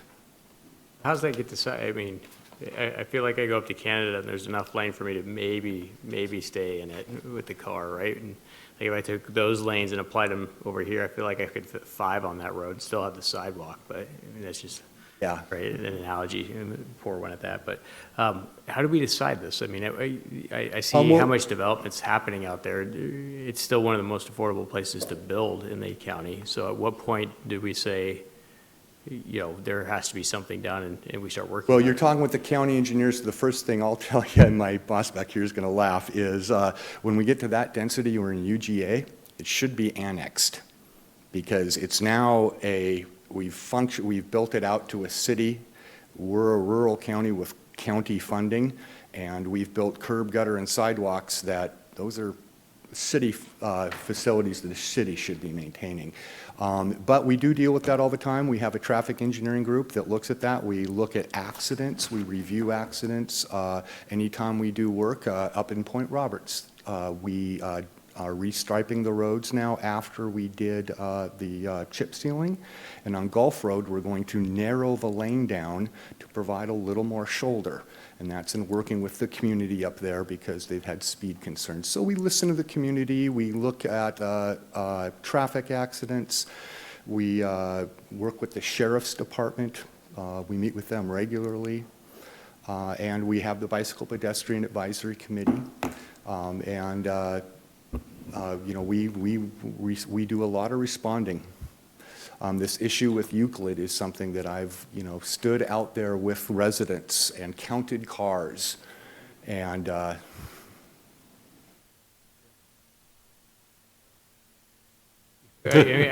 would very much like to look at that. I mean, Yeah. I go to church on Sunday and people are bringing it up to me at church. I mean, I go to a Sudden Valley meeting and I get a line of people talking to me at Sudden Valley. I go to Geneva, to the firehouse for the pancake breakfast, and there's people there that are frustrated with it. And so, I mean, it's an issue, and it's probably, I mean, one of the number one issues that I hear out there. And so, and it's probably one of the number one issues in the county in that our road with the lowest level of service, the most jammed up road, is Lakeway. Yeah, and so any other options to get off of Lakeway are going to be desirable. Goes to making sure that we get Lakeway analyzed and a plan to improve the county's response or county jurisdiction on Lakeway. Okay. I just wanted to- So I've learned a new acronym. Oh, sorry, Ms. Fraser. I just want to make one statement Yeah. about, you know, anything that has to do with funding for the Bike and Pedestrian Advisory Committee. We're going to be voting on later for a patrol cabin, and we received private donations from Phillips 66, 25,000. So maybe some other businesses would like to come forward and donate it for this. So if any businesses want to do that, that would be great to make some of your trails come forward after we have approval of the land and everything. I now have a new acronym, MUCZRA, Multi-Use Clear Zone Recovery Area. All right, shoulder. Oh, yeah, never thought of Sounds that. much better to me. I hate acronyms. And Mr. Bird, the reason the roads in Canada are narrower is because the loonie is worth less. So, sorry. Worth less than the US dollar, that is. All right, any further discussion on this item? Ms. Brenner? I just wanted to add one more thing. You said this is recreation and other, but it's also public health, and I consider some recreation to not be, you know, if you lay on a sailboat and you're sailing around, I don't know if that'll relax you. I guess that's good for your health. But I see walking and biking in particular as good for your health. So in the future, if people talk more about it as not only as recreation, but recreation and public health, I think it's great. And transportation. That's how some of us get. Well, yeah. Same. That's, I'll do, yeah, transportation. Yeah, well, I don't know. It's a thing. I mean, it's hard to believe looking at you, you're actually 70 years old, but, yeah. Something we agree on. Further discussion? I need to, Move to approve the. Mr. Donovan moved to approve. Do I have a second? Mr. Bird seconds. Discussion. Seeing none, all in favour say aye. Aye. Opposed? That passes 7-0. Next item up is Ordinance AB 2019-450, ordinance establishing a speed limit for portions of East Smith and Road and Everson Goshen Road. Is there a staff report? Mr. Tan? We had this already. Yeah. Schroeder with Public Works. This is the compact roundabout at the intersection of Everson, Goshen, and Smith that the DOT built for us when they were using this area as a detour during their Mount Baker work. We have analyzed that intersection, and we're experiencing a little more accidents than we'd like, so we're doing a few things. We have increased the signing out there. We will be installing some additional lighting, and we'd like to lower the speed coming into the roundabout. Didn't we have a discussion on this? I remember you saying we were gonna extend the lower speed there. So I thought we had it in committee or something. Not this issue, but that sounds like a lot of issues that we have talked about. Okay. Okay. With that, I will open the public hearing. I have Kathy Sable signed up, and if there's anybody else who wishes to speak on this ordinance to establish a speed limit, please step forward. Kathy Sable, District 3. I support this ordinance, and I just wanted to make sure that it continues to be analyzed because, like it shows, 50 miles each way, everybody's speeding through there. It's made for speed because for those highways. I'm glad to hear there's more signage and lights. I didn't realize that. I thought it was only the speed. So definitely, if we can keep an eye on it. Thank you. Okay. Anybody else wishes to speak on this issue?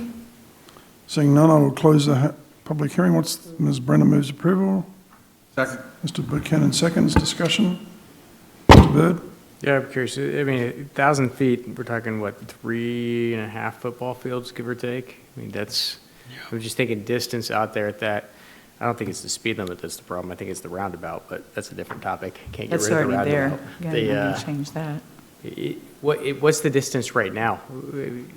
Does it reduce at all? I'm trying to remember. I don't think it does. Or yeah, I think you're right. So, what's the secret? 1,000 feet. I'm trying to think. Schroeder Public Works. The current speed limit is 50 miles an hour. 1,000 feet is a standard for a from our manual of uniform traffic control devices for reducing a 50 to a 35 coming into a roundabout. This is an industry engineered standard that we're down? Yes. Okay. Yeah.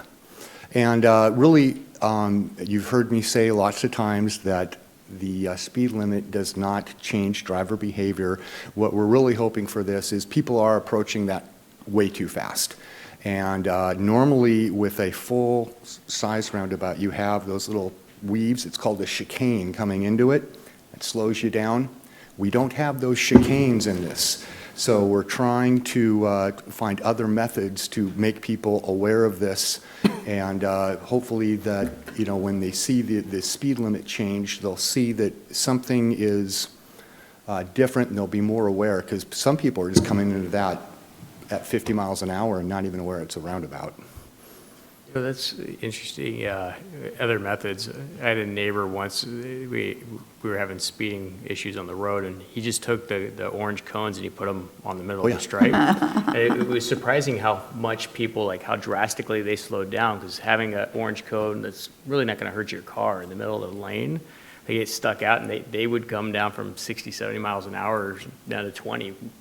We can cause traffic jams by putting cones out on roads. That's So in fact, my Everybody's staff looking for where is it happening. during fair week, no cones on Hannigan, because it literally will slow it down. Yeah. And now I've learned how county engineers play practical jokes. Ms. Brenner? What about using like since we're going to change that speed limit, I think it would be really helpful to have one of those like solar blinking signs coming. You go out there, you'll see them. We installed them. Oh. Those are some of the things that we're doing. You'll also notice that the posts for the sign have a reflective wrap on them now, and that's something new we're trying Good. in this location. Excellent. One more question. No, I was just going to ask, is it that much more expensive to have the one that tells you what speed you're going? Oh, Like The those- radar detection Yes. sign? Yeah. We have those on trailers, and we move them around. We are going to install one this summer out on Lake Whatcom Boulevard in a permanent location.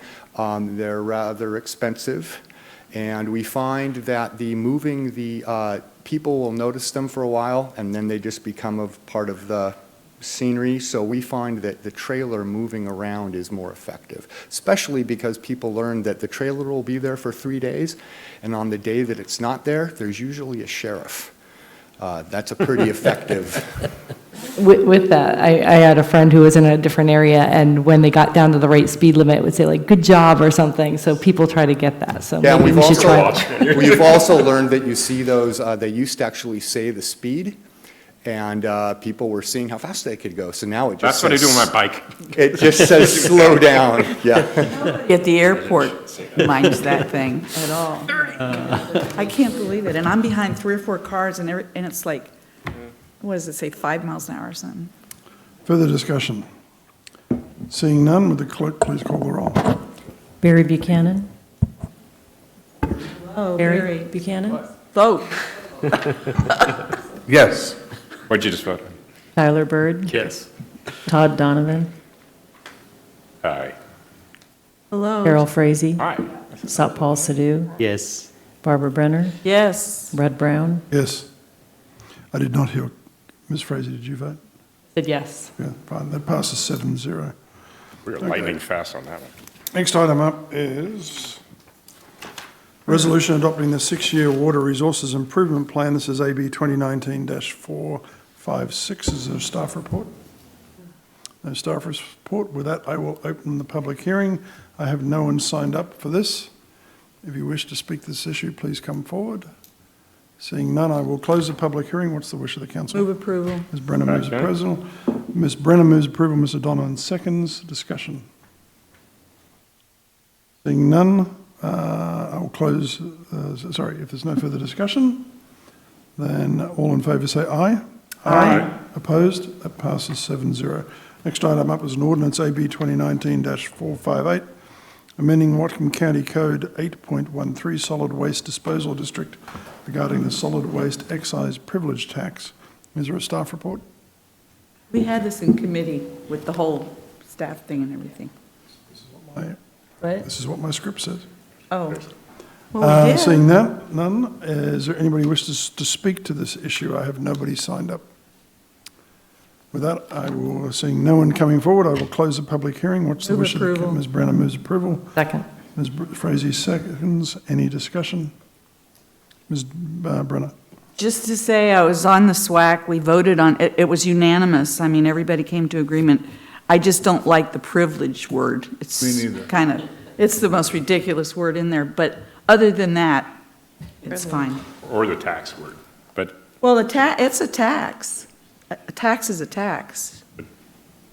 this is revenue neutral. Yeah, you can call it revenue, but it is definitely a tax, whereas it's not, many people would think it's not a privilege. Further discussion? Seeing none, would the clerk please call the roll? Tyler Bird? Todd Donovan? Yes. Carol Frazee? Yes. Satpal Sidhu? Yes. Barbara Brenner? Yes. Red Brown? Yes. Barry Buchanan? Yes. That passes 7-0. Next item up is the open session, and during the open session, audience members can speak to the council on any issue related to county business not scheduled for a public hearing. Each speaker should state his or her name for the record and optionally include city of residence. Speakers will be given 3 minutes to address the council. Council staff will keep track of time limits and inform speakers when they have 30 seconds left to conclude comments. If you wish to speak to the council, please line up in front of both podiums. Please come forward. Hello, my name is Deborah Noonan, and I live on East Lake Samish Drive. And I'd like to address the council regarding the recreational activities that are, and the kinds of considerations that the council is taking under right now. Pull that down to you. Thank you. The considerations that you're deliberating on now regarding what will happen for Lake Samish in the future regarding recreational boating, and some other issues as well. Let me first say that I'm a strong proponent of long-term planning and for looking at what's going to happen to Lake Samish, not for next year or 2 years from now, but for 5, 10, 15 years down the road when Lake Samish continues to grow. And as a starting point, I would like to request that Lake Samish be given the same protections as Lake Whatcom with regard to the 300-foot buoy line. I've enjoyed boating all my life. That means motorized boating, and that means non-motorized boating, including kayaks, paddle boards, and I'm an avid rower, and I am a very avid swimmer.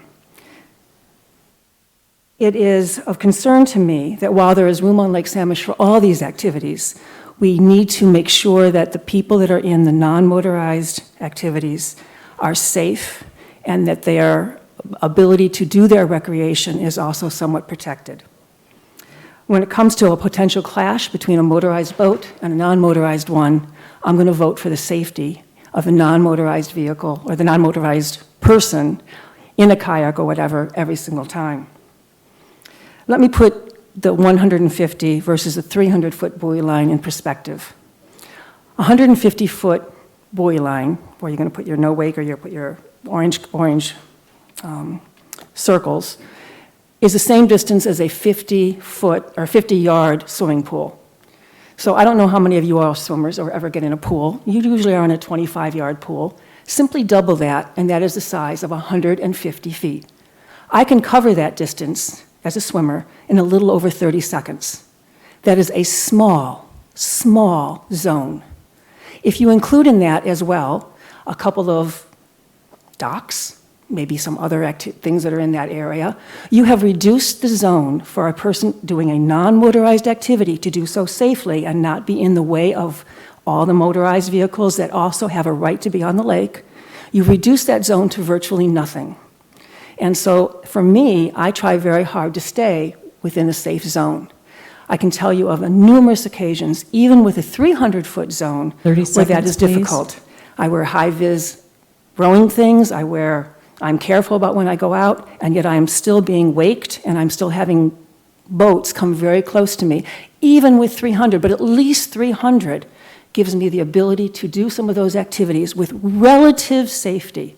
I will not put children out on a paddleboard at present if it was still at 150 feet. It is not safe, especially with, and I'm not even talking about big wake, I'm talking about jet skis, I'm talking about smaller boats.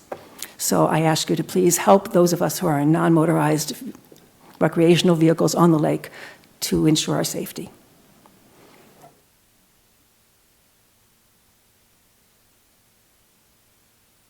We can use both mics here so people can come over here too. Go ahead. Hello. Whoa. Yeah. My name is Meredith Scully, and I'm a property owner and year-round resident on Lake Samish. And that's what I'd like to talk to you about today. Although, come to think of it, my internet is really bad. I also am a user of non-motorized watercraft, kayaks, stand-up paddleboards, and rowing shells. And it is always, never ceases to amaze me how when you're in a rowing shell, which is super long and super skinny and really, really tippy, that any wave over 12 inches starts to look like an oncoming tsunami. So I want to say that I really appreciate having a 300-foot no-wake zone. It makes me feel safer. It makes me feel like I can enjoy and use the lake at the same time as motorized watercraft. And I don't have to worry nearly so much about my safety. The other thing I want to say is has to do with recreation in general. I feel that, well, I know that clean water is a necessity for life, to live. And it is a right. And recreation is not a right. It is a privilege. We recreate with the blessings of those who own both the property which we enjoy and the access to that property. Sometimes this property is privately owned, and sometimes it is publicly owned. So long as we cherish our privilege to access and recreate by respecting the rights of all to experience an undamaged and unpolluted environment, so long as we respect the rights of people and creatures living in the areas we recreate in, 30 seconds, please. we will be able to enjoy our privilege for generations to come. Thank you.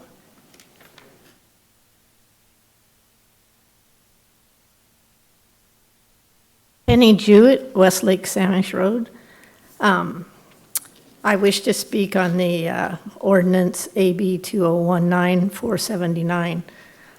I was aware of the prior ordinance presentation and spoke to its support in of its acceptance, particularly in relation to erosion, safety, education, and enforcement at the June meeting. However, due to my lack of attention to details, I did not pay much attention to the placement of the no-wake zone and was surprised to see it placed so far from the bridge. The area of the lake by the bridge is a very busy pass-through area, as it is the only way to get from the large bowl of the lake to the small bowl, so it needs to be a reasonable and enforceable distance. We actually live in this area of the lake, and we're very aware of the traffic there. So I would like to go on record to support the movement of the no-wake zone closer to the bridge, where the lake actually narrows. However, at the same time, I would also like to go on record supporting that the continuation of the 300 feet from shore dock part of the ordinance remain in place for issues concerning erosion and safety that were brought up in the earlier ordinance. This last summer, with the 300 feet in place, there was a marked difference in the safety in our part of the lake. Enforcement and education has always been an issue on Lake Samish. It's my personal belief that this was probably one of the reasons that caused the previous ordinance to come up. If people would respect one another and obey the few regulations that there are, none of this would be necessary. Unfortunately, that is not the case, and when a few people flaunt the rules, it is all too easy for others to follow. And in parting, I would like to leave a couple of questions. At what point does someone else's activity infringe on my right to enjoy and use my property? 3 or 4 different areas of the lake might have different needs. Does the compromise take care of them? Does the change in boats and their size 30 seconds, please. make a difference? Because a boat going 5 to 6 miles, that is one of these newer, heavier boats, it's not towing a person or anything, creates a monster wake. So if a compromise is passed, will all lake owners and visitors respect this compromise? Because there has been retaliation in the past for requesting people to respect each other's property.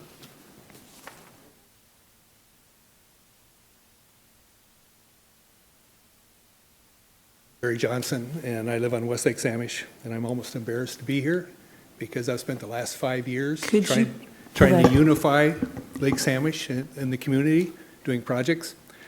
But I was one of the original supporters of the proposal, and the reason why is because things got out of hand.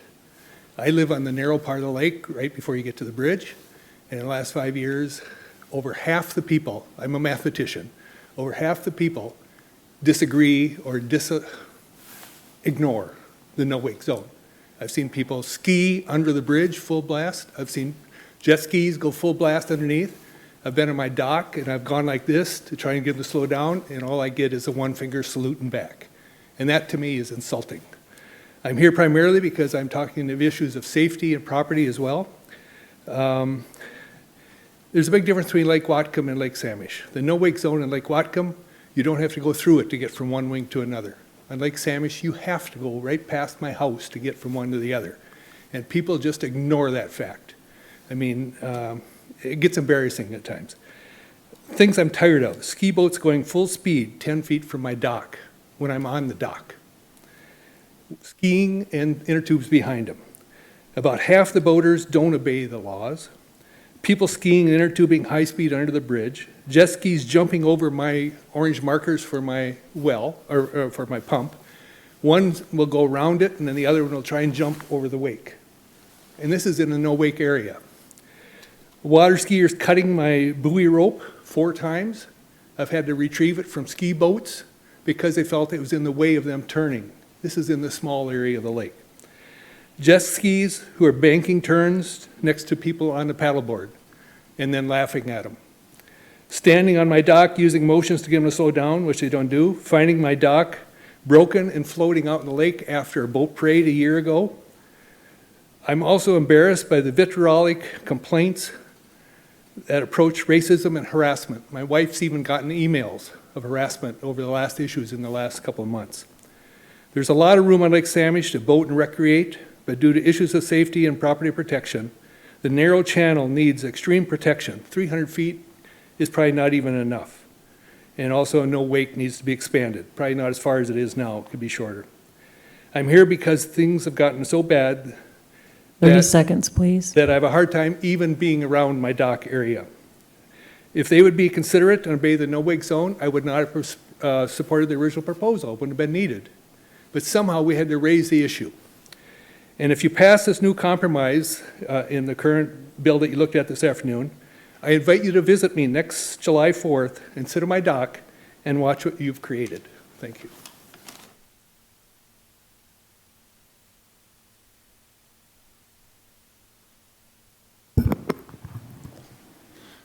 I'm not much of a public speaker, so I wrote a letter, but I didn't know who to give it to, so you'll have to endure with me when I read it myself. Freedom, the definition of freedom is the right to do anything that doesn't adversely affect others or the environment. And I'm going to talk mostly about wakes. The second date I had with my wife about 55 years ago, we went to a lake, rented a canoe.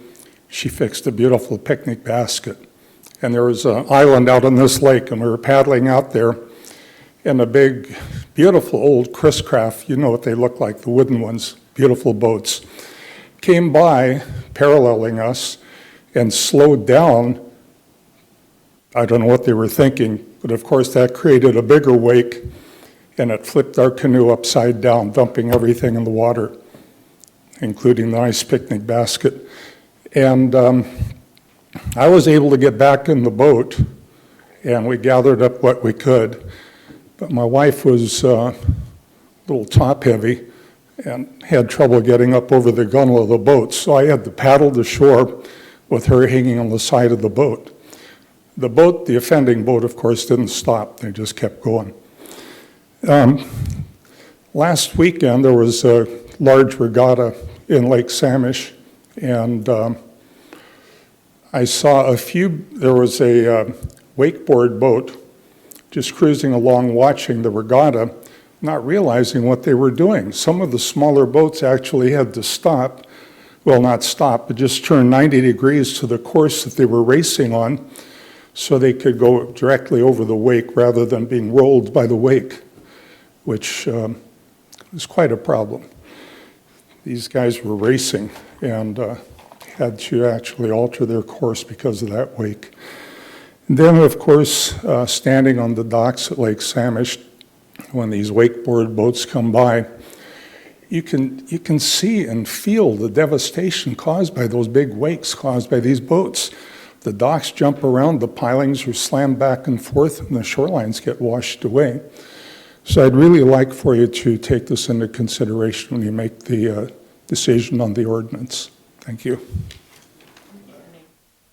Can you state your name for the record, please? Richard Herman, 405 Westlake Samish Drive. Hello, my name is Dave Morrow, 16 Green Point, north end of Lake Samish. I've had a chance to review the text of the proposed compromise, and I'll put that in air quotes because I would contest it's not at all a compromise. And I have a couple of questions for it. And I understand it's been tabled for improvement of the language, and so you could take these as suggestions in that process. So, Councilman Byrd, you drafted this, is that correct? Do you have the newer copy? Do not tell me if the things I bring up have already been fixed, and I won't waste time talking about them. Item number 5, whereas these parties have developed an alternative solution supported by an overwhelming majority. Majority of whom is my question. A majority of whom? The people that were, well, participating in that process. All right, Mr. Morrow, it's not an interview. No, I mean, I don't mind. No, but Personally- it's probably better to just. It's public testimony, it's not an No, right, interactive. well. Okay. Okay. All right, then. So the implication of the statement is that an overwhelming majority of someone is behind supporting this compromise. And so let's be clear, the lake belongs to the citizens of Washington State. With a population of 7.5 million, I'll assume you're not talking about having 3.75 million signatures in support of the compromise. So that's not what's happening, nor is it supported by a majority of Whatcom County residents who number 221,000, unless you're prepared to show me 110,000 signatures, and I would welcome the opportunity to examine those. The fact is, this is supported by a majority of waterfront property owners who own $75,000 speedboats and would like the whole lake to enjoy them. That is who supports it. I saw this petition moving around the lake door to door, where they would get the signatures not only of the property owner, but anyone in the household age 18 or older. That's what you call selective petitioning. And it is uniformly regarded as distasteful in every existing democracy on the planet. So I would like that removed, the implication that there's some balanced or surveyed majority of people supporting this. Secondly, in item 7 of the whereas statement, it goes on to talk about a mutually agreeable solution and the flexibility and willingness of all parties to agree to such a compromise. There is no agreement. There is no agreement. I say again, no agreement. The people who support the existing 300-foot safety zone and the existing no-wake zone stand by it. They've agreed to no compromise, and I suspect have no interest in any compromise. So let us please not imply that one has been reached. Lastly, I would ask that if we roll back, Time? who is going to pay for the damage to my dock?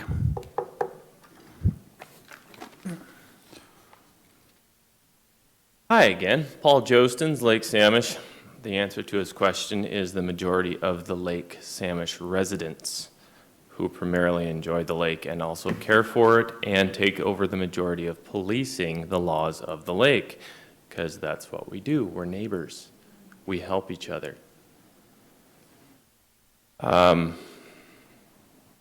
don't envy this position you guys are in, and I'm sorry that this whole Lake Samish thing came up. And the only reason I think this came up is because June 4, this moved forward without adequate public knowledge, definitely without knowledge of the lake residents, even though one of the proponents was on the Lake Samish Association, who has since resigned. So now we are here as concerned citizens, concerned for safety, the well-being of our lake, trying to come up with a compromise that meets the complaints of the original, but also allows for people to continue recreation in a safe manner. To compare it to Lake Whatcom is a little bit naive in my opinion, because it's a lot skinnier lake. So if everybody takes a 300-foot buoy, we have a very small area. Not busy, or not a problem most of the time, but when the lake does get busy from outsiders who are not avid boaters, some of them, it becomes a little bit dangerous. And we do experience that from time to time. I've done it myself, where I see something that's unsafe, or a boater who's inexperienced doing something that's unsafe, and I let the sheriff know, hey, can you take care of that? So again, it's about communication. So petitions, yes, I was one of the people that it was in support of this petition, and we did this as publicly as possible through social media, through talking to our neighbors. I know a lot of people on the lake, of all various ages, different opinions, and we're trying to come up with an adequate compromise here. And moving forward, the important part is that we are on the lake learn how to communicate with each other and respect each other's. I personally offered on Nextdoor to help people fix their docks for free. I own a roofing company. I know about construction. Not 30 one seconds, person took me please. up on that. But that's where I'm trying to go here. We're trying to come up with a feasible option for people that keeps our lake safe for everyone to enjoy. We're looking for enjoyment. We don't want to go out there. I'm not out there if somebody raises a concern. I'm not out there flicking people off. I'm the first person to go and stop. In fact, I've had that interaction with Mr. Morrow. Don't come to, okay. It's about communication, and that's what we're aiming for. Time. Thank you. Okay. Others, go ahead. Hi, I'm Janet Monks. I'm from 959 Westlake Samish Drive. I've been a resident out there for 30 years. That down to you a little bit. There you go. Okay, I've been a resident out there for 30 years. My favorite thing to do out at the lake is swim. That's hands down it. But I partake in all levels of recreation out there, from swimming and kayaking and paddleboarding and canoeing, and we love our motorboats, and we even did do the wake surfing this last year, which was amazing and fun.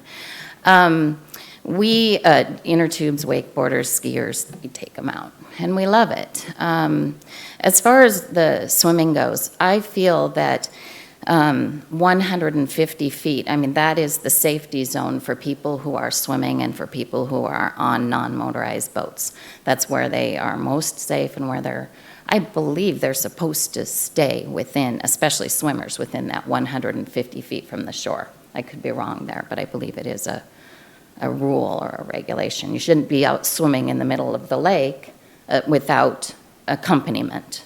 But I've always felt safe. I've never been felt unsafe. But if you move that 150 feet out to 300 feet, now you have children who believe that they can now swim to a buoy 300 feet out.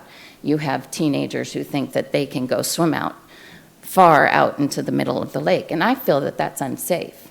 Those 150-foot buoys are a safety zone for people who are not qualified to be out in the middle of the lake. You may have some avid swimmers who can swim very well and won't have any problem, but when you move those buoys out that far, it's unsafe. You hear every year of a healthy teenager who goes out at the beginning of the summer down in Lake Washington, who will just go out swimming with his buddies and not return 50 feet from shore. And that's because they're not comfortable with being out there in the water. And the farther out that they go, the more unsafe it becomes. It's harder for them to get back.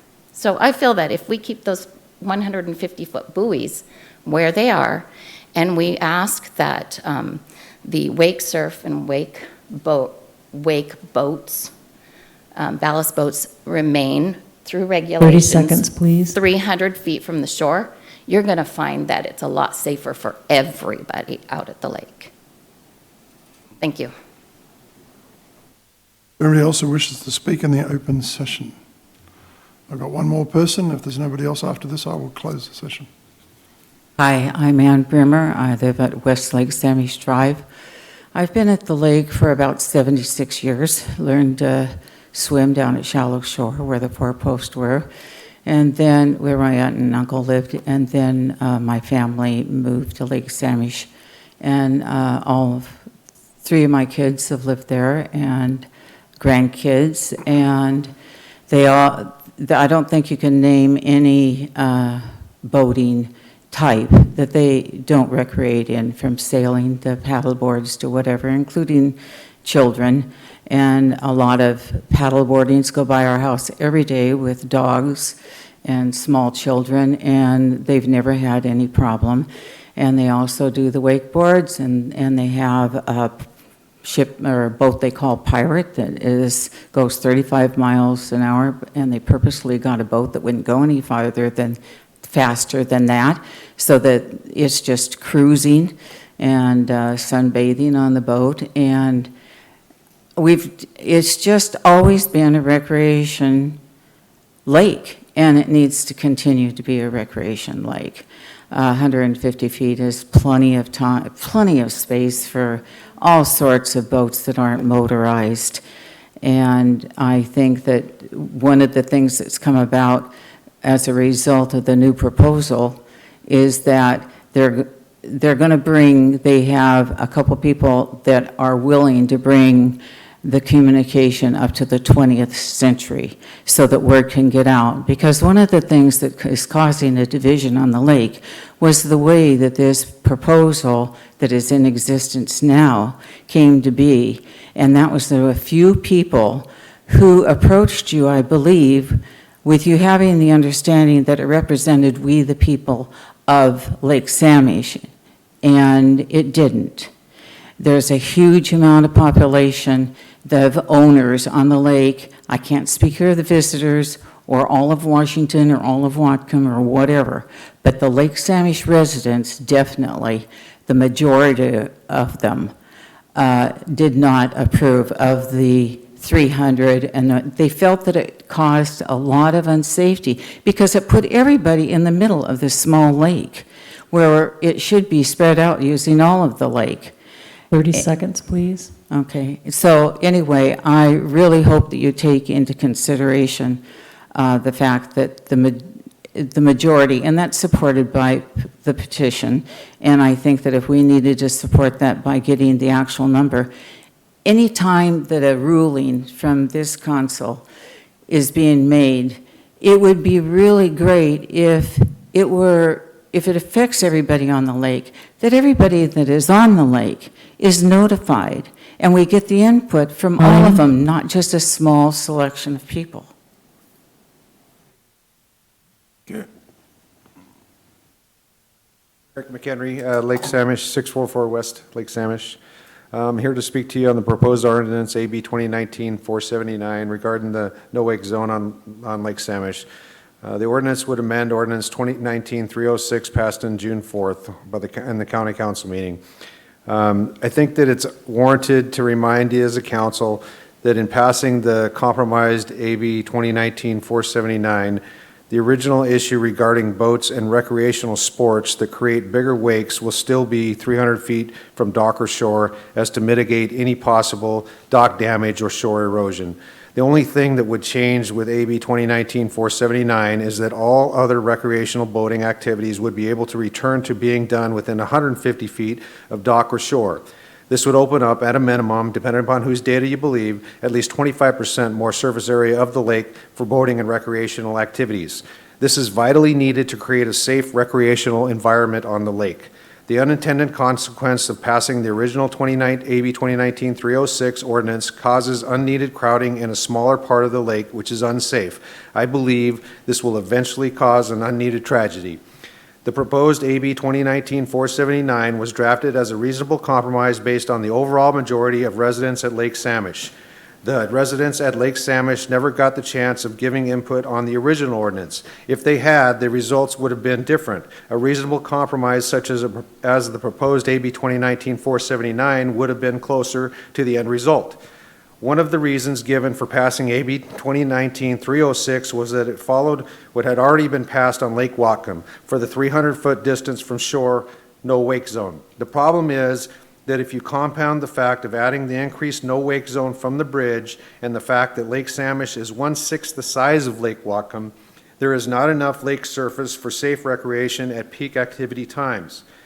The other reasons for passing the original AB 2019-046 were comments of personal property damage, docks and shoreline erosion.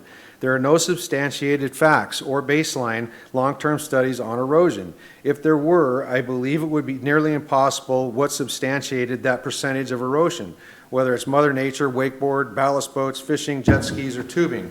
And then what happens? In regards to the AIS, that is an issue that all of us at the lake are concerned with because it affects our drinking water source. As 30 seconds, please. As proponents of this compromised ordinance 2019-479, we have also had conversation with Teagan, the administrator of the AIS program, and suggested other ways to enhance the program and protect the lake. That being said, this issue is a separate one that needs to be dealt with individually in conjunction with the City of Bellingham to do more investigation before putting anything in motion. It's not something that should get in the way of passing 2019-479 compromise to provide a safe recreational environment on Lake Samish and provides the same wake mitigation from boats that create bigger wakes than most. I ask all of you to please pass 2019-479 as a reasonable compromise that fits Lake Samish in regards to safe recreation and mitigated damages for all. Thank you. Okay, is there anybody else who wishes? I've got one more. Anybody else after this gentleman? If not, I will close the public hearing. James Wilson, Lake Samish. Thank you for letting me come and speak to you once again. I know it's been a long night. I just have two quick comments to add. The first is if wakes don't cause damage or erosion, I'm not quite sure why I get thousands, literally thousands of hits if I put those things into a Google search bar across the country. This is not a problem that's happening only here. Yes, there may not be a lot of studies, but there's an awful lot of people who are having issues, a lot of cities, a lot of states. This is not something that just came up. But the main issue I want to talk about right here is, in fact, safety. Earlier tonight, you were talking about bike lanes and traffic patterns for safety of pedestrians and bicycles in roads in the county. And one of the things that you talked about was not having a pedestrian path immediately adjacent to a high-speed traffic lane, that there needed to be a buffer. Janet Monk spoke a while ago talking about being a swimmer and how there's a regulation for Whatcom County that swimmers aren't supposed to go out past 150 feet. The purpose of having boats at 300 feet and swimmers and non-motorized people at 150 is to create a space between them.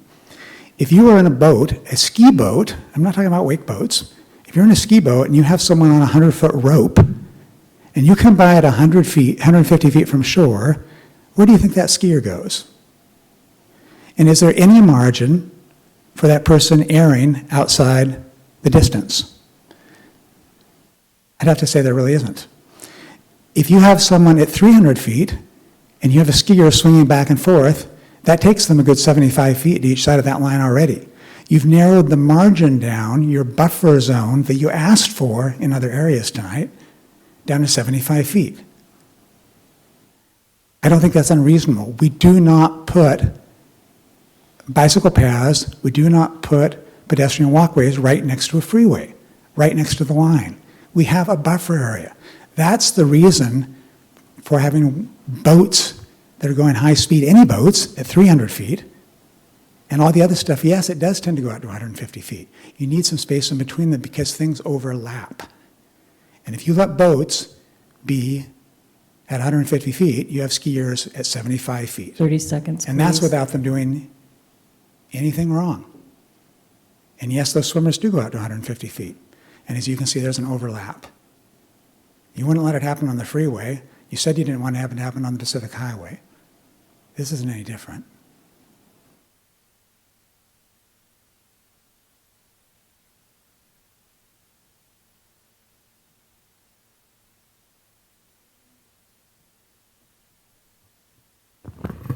John F. Brimmer, my wife spoke to you.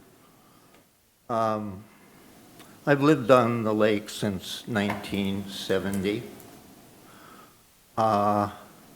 There's a number of things here that maybe are in discussion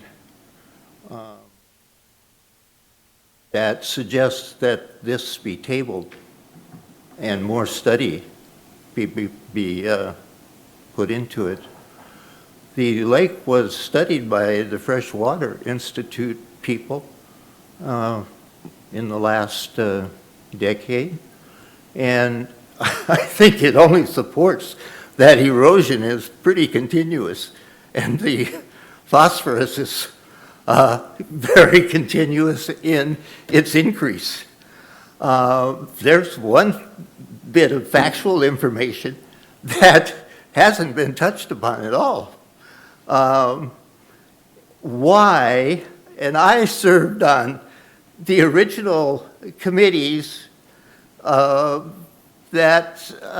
were trying to get, and I think you knew this, that the Lake Samish group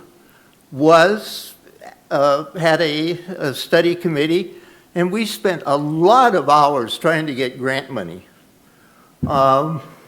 So why we need this change coming about through the back door is a little bit beyond me. We got by quite well with the existing language. So I would suggest that more study be put into this.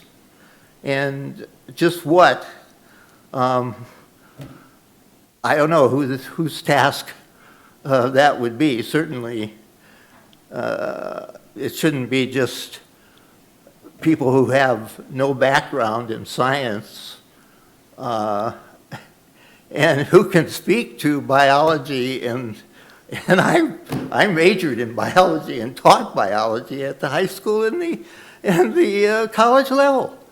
But more so in psychology, so don't get to the idea that I'm a great biologist. I was a school psychologist primarily. 30 seconds, please. So anyway, that's my 2 bits worth. I don't see why we are making this kind of abrupt change when it should be obvious to everyone that, and you should have seen the last meeting at Lake Samish. It was the old fire hall was overwhelmed with people. And there were sure there were advocates of whatever this amounts to, but I don't see why the change at this point without more study. As I see no one else wishing to speak, I will close the open session and we'll move on to Mr. Bird. I wanted to address the selectiveness in one of the questions from earlier about the majority and how that comes about. I'll tell you, I'm a little bit frustrated by that because what was selective was the amount of information that I got originally when it was brought forward, and I supported the first initiative and the interpretation that I had of that and the number of people that were involved in that process. And I've tried very hard to keep everyone informed and to find an issue that has a compromise and a resolution and make sure that all parties are working forward towards that. In this that I drafted, at no point did I ever suggest that it was everyone that agreed to this by any means. I did say it was the majority. And as far as I'm concerned, when it comes to the majority and the selectiveness of it, I have gone out and doorbelled, not neighborhoods where I know people, not no doors where I know who's going to answer it. And the majority of those people that answered the door felt that this was a compromise, regardless of whether they agreed for the original or the modified version. they still felt like this was a better version, or that these issues were a better way of going about it because it helped more people overall. The number of people that showed up to that firehouse that I came out, and I did email every single person back regardless of what side of the issue they were on and invite them to that, the majority of people there that came forward also supported these changes. Were there people that thought we should ban all the boats on the lake? Yes. Were there people that thought that somehow this public lake should now be a private lake exclusive to the homeowners of Lake Samish? Yep. Are there people that think 300 feet is the compromise and maybe we should go further? Absolutely. But is that a compromise in and of itself? No, I don't think that it is. My way, or it's worse, isn't a compromise. Talking to other people in your community, hearing what their issues are and figuring out that solution together is a compromise. And that's why I like this. Not because I came up with these points, but because people actually took the time to talk to each other around that lake and figure out what was best for the recreational users, whether they were boaters or canoers or kayakers or wakeboarders and property owners. Whose right is it? I don't know. You tell me. Is it the right of the person that bought a house there 10 years ago? Do they have the right over someone that's been there for 15 or 20 years wakeboarding? I don't know that they do. Just like I don't know that a brand new boat has the right over someone that has owned a house there for a year. That issue is almost impossible to determine. If you want to talk about safety, there's no data here that we've referenced or anyone has referenced as to the actual number of accidents that have occurred or whether we've seen any decrease or increase in those level of accidents. So safety on either side of this at this point is an that's not an objective number or data or anything else. It's one of those arguments that we make to get our point across and to win. I want to see more people come together. We have enough division in this country. We are fighting over enough issues. I want to see more of this kind of stuff where you decide as a community and you come tell us what you want to happen. And by no means do I expect that every single person out there is going to agree or that we can design a solution that suits everybody. But, you know, I hope that we can actually work with the community to find something that at least serves the majority of people fairly well so that everyone can continue to do what they enjoy the most and what they love. And I really do feel like this bill does that, and that's why I supported this, not because I have a stake in any of the other sides, but this will come back. You'll have an issue when it comes forward again, and it'll be in front of committee for that. But Okay, next item up is the consent agenda. Mr. Sadhu. All right. Well, from the Finance and Administrative Services Committee, the items 1, 2, 3 are consent agenda, and item number 2 received 2-1 vote. Can we do them separately? Yeah, we can do separately. Okay. Okay. So I'll just go item number 1, AB 2019-471, request authorization for the county executive to enter into a contract amendment between Whatcom County and Opportunity Council for the East Whatcom Regional Resource Center Phase 2 construction project in the amount of $172,000. This received 3-0 vote in the committee, and I so move for approval. It's been moved for approval. Any discussion? Seeing none, all in favour say aye. Aye. Opposed? That passes 7-0. Item is AB 2019-474, request authorization for the county executive to enter into a contract between Whatcom County and Sazan Group for design and construction services for the plantation indoor range HVAC and roof replacement in the amount of $53,650. This received 2-1 vote. Ms. Frazee opposed. I so move for approval. Been moved for approval. Any discussion? Ms. Frazee. I just want to say the plantation range has lost money for the past 5 years, and I don't think we should put any more money into it, even the roof and the HVAC. So I'm going to vote no. Okay. Further discussion, Ms. Brenner and then Mr. Webb. I think there are times when the public good outweighs private concerns about money, which I'm pretty good at worrying about. I think the more people who have a good understanding and ability to lawfully use firearms, the safer we all are. So I think this is important. Mr. Byrd?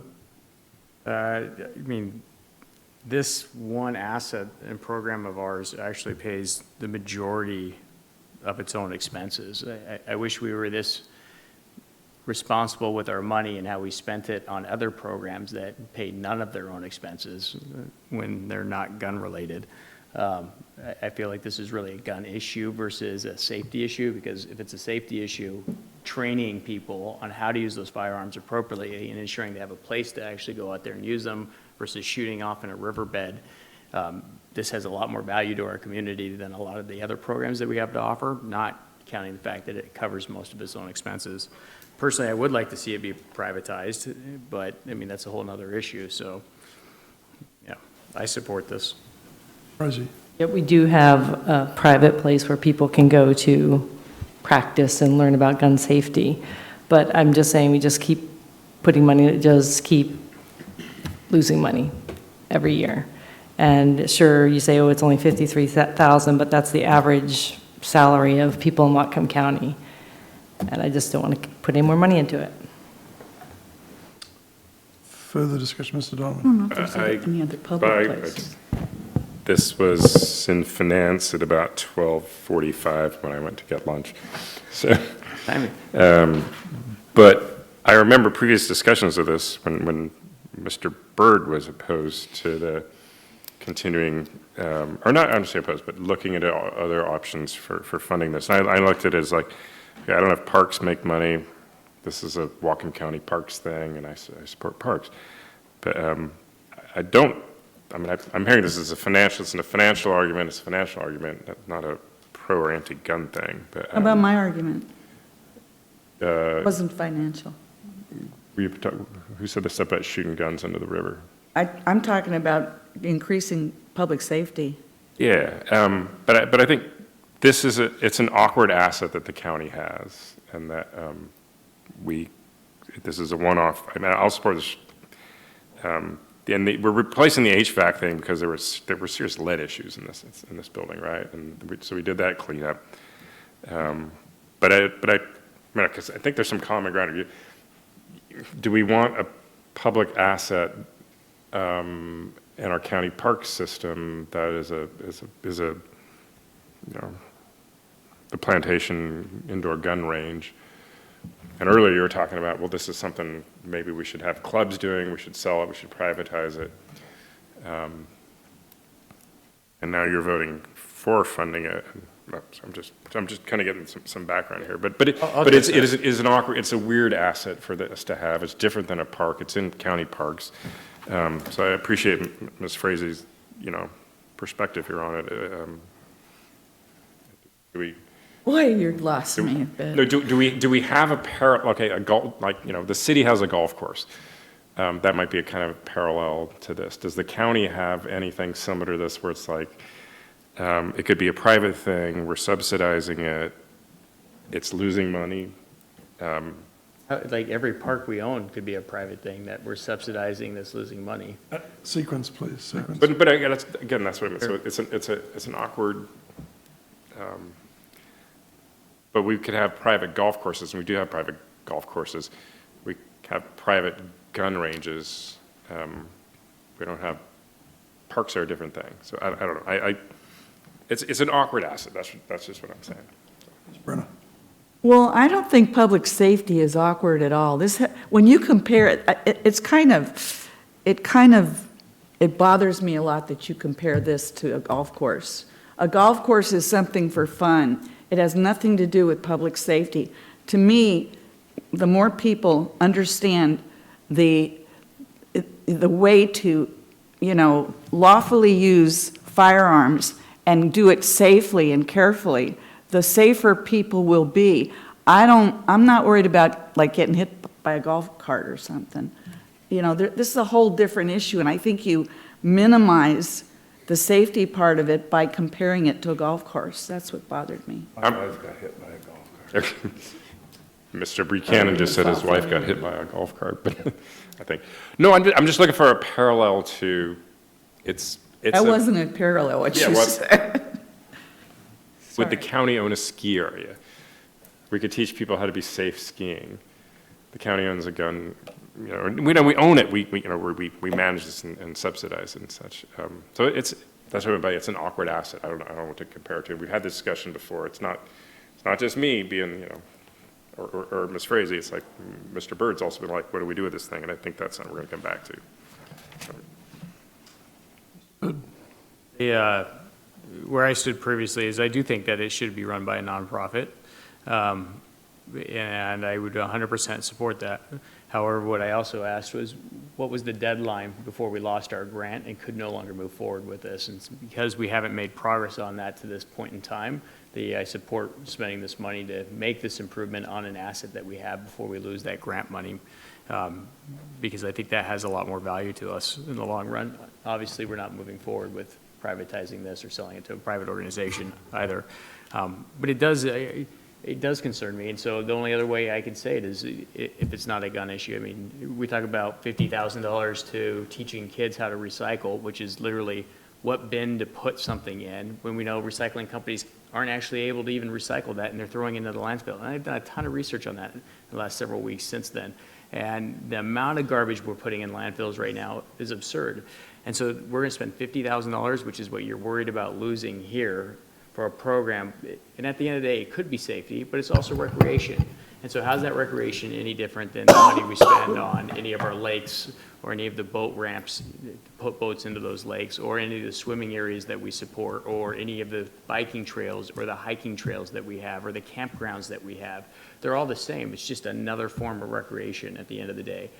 The only difference is most of those lose more money than what this does. And so why is this the only issue that I've heard come up that we're questioning the amount of money spent?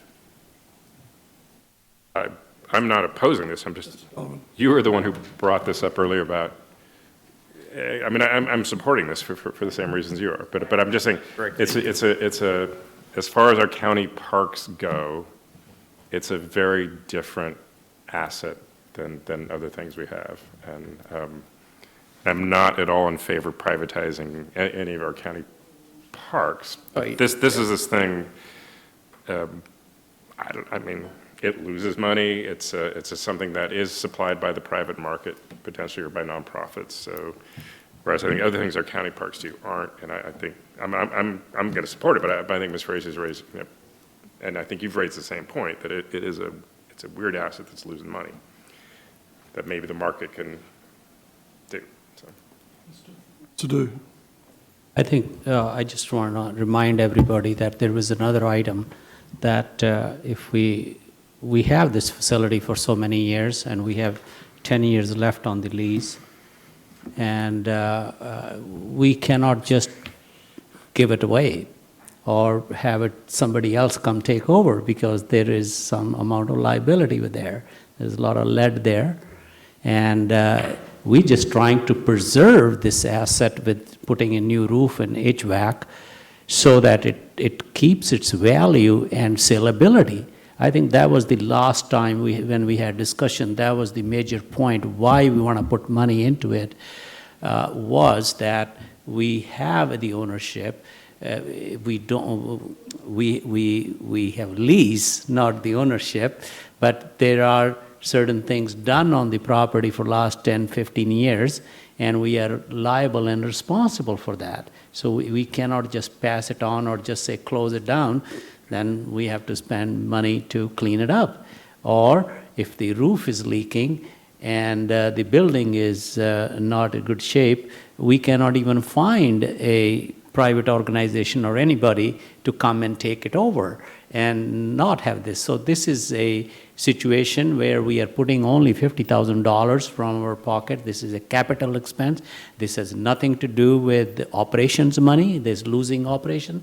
This $50,000 is a maintenance issue, not a making money or losing money issue. So we don't have an alternate right now. If we say we don't want to do anything, we will even lose the value we have in there. So, so I think that was the decision when we moved this forward in July or something when we were talking about. So that's why I'm supporting it, that we need to maintain this asset so that we can do something with it. And we have asked people to come up with the proposal, and nobody has come forward yet. Further discussion? Seeing none, all in favour say aye. Aye. Opposed? No. That passes 6-0 with Ms. Frazee. 6-1 with Ms. Frazee. Okay, the next item is AB 2019-477, request approval for the county executive to award a bid number 19-59 for the purchase of 27-foot. Consent, we already voted on that. Ms. Brenner. No. Ms. Brenner. We are doing one at a time. One 27-foot full cabin patrol boat to the low bidder, Inventec Marine Solutions, in an amount not to exceed $373,499.26. This received 3-0 vote in the committee, and I so move for approval. Been moved for approval. Any discussion? Ms. Brenner? Yeah, okay. Did I miss something? I thought on consent agenda, number 2 was pulled, and we voted on the... No, she asked for them all to be voted separately. I said, Okay, I didn't hear that I said part. I'll do it Sorry. separately. Further discussion? Seeing none, all in favour say aye. Aye. Opposed? That passes 7-0. Request to have that pulled. Ms. Frazee. Who? Ms. Frazee asked Number for 3? it. Oh. Number 2. It's number 2, she asked. Yeah. I'm confused here still. It's all done, don't worry about it. Water to the bridge now. It's water on the bridge. 1, 2, 3, we're done. Don't get me started about water. Natural resources.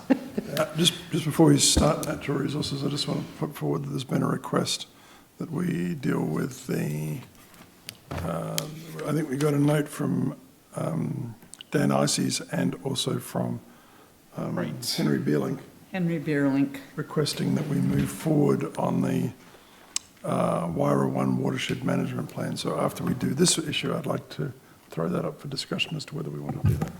That would be coming out of natural resources. Right, so do you want to do that later, or do you want to do that after this one? We do the item that we recommended to council, and we could do that one right after that, or when we get to other items. Okay, whatever's we'll do appropriate. it in other items. Okay. All right, so Mr. Donovan, natural resources. Natural Resources had a 3-0 vote approving recommendation to the full council to support a resolution declaring that the council's support for the update to the rural land study, identifying areas deserving heightened agricultural protection measures, and as I said, that passed 3-0 out of committee. Move for approval. Any discussion? Seeing none, all in favour say aye. Aye. Aye. Opposed? That passes 7-0. Back to finance.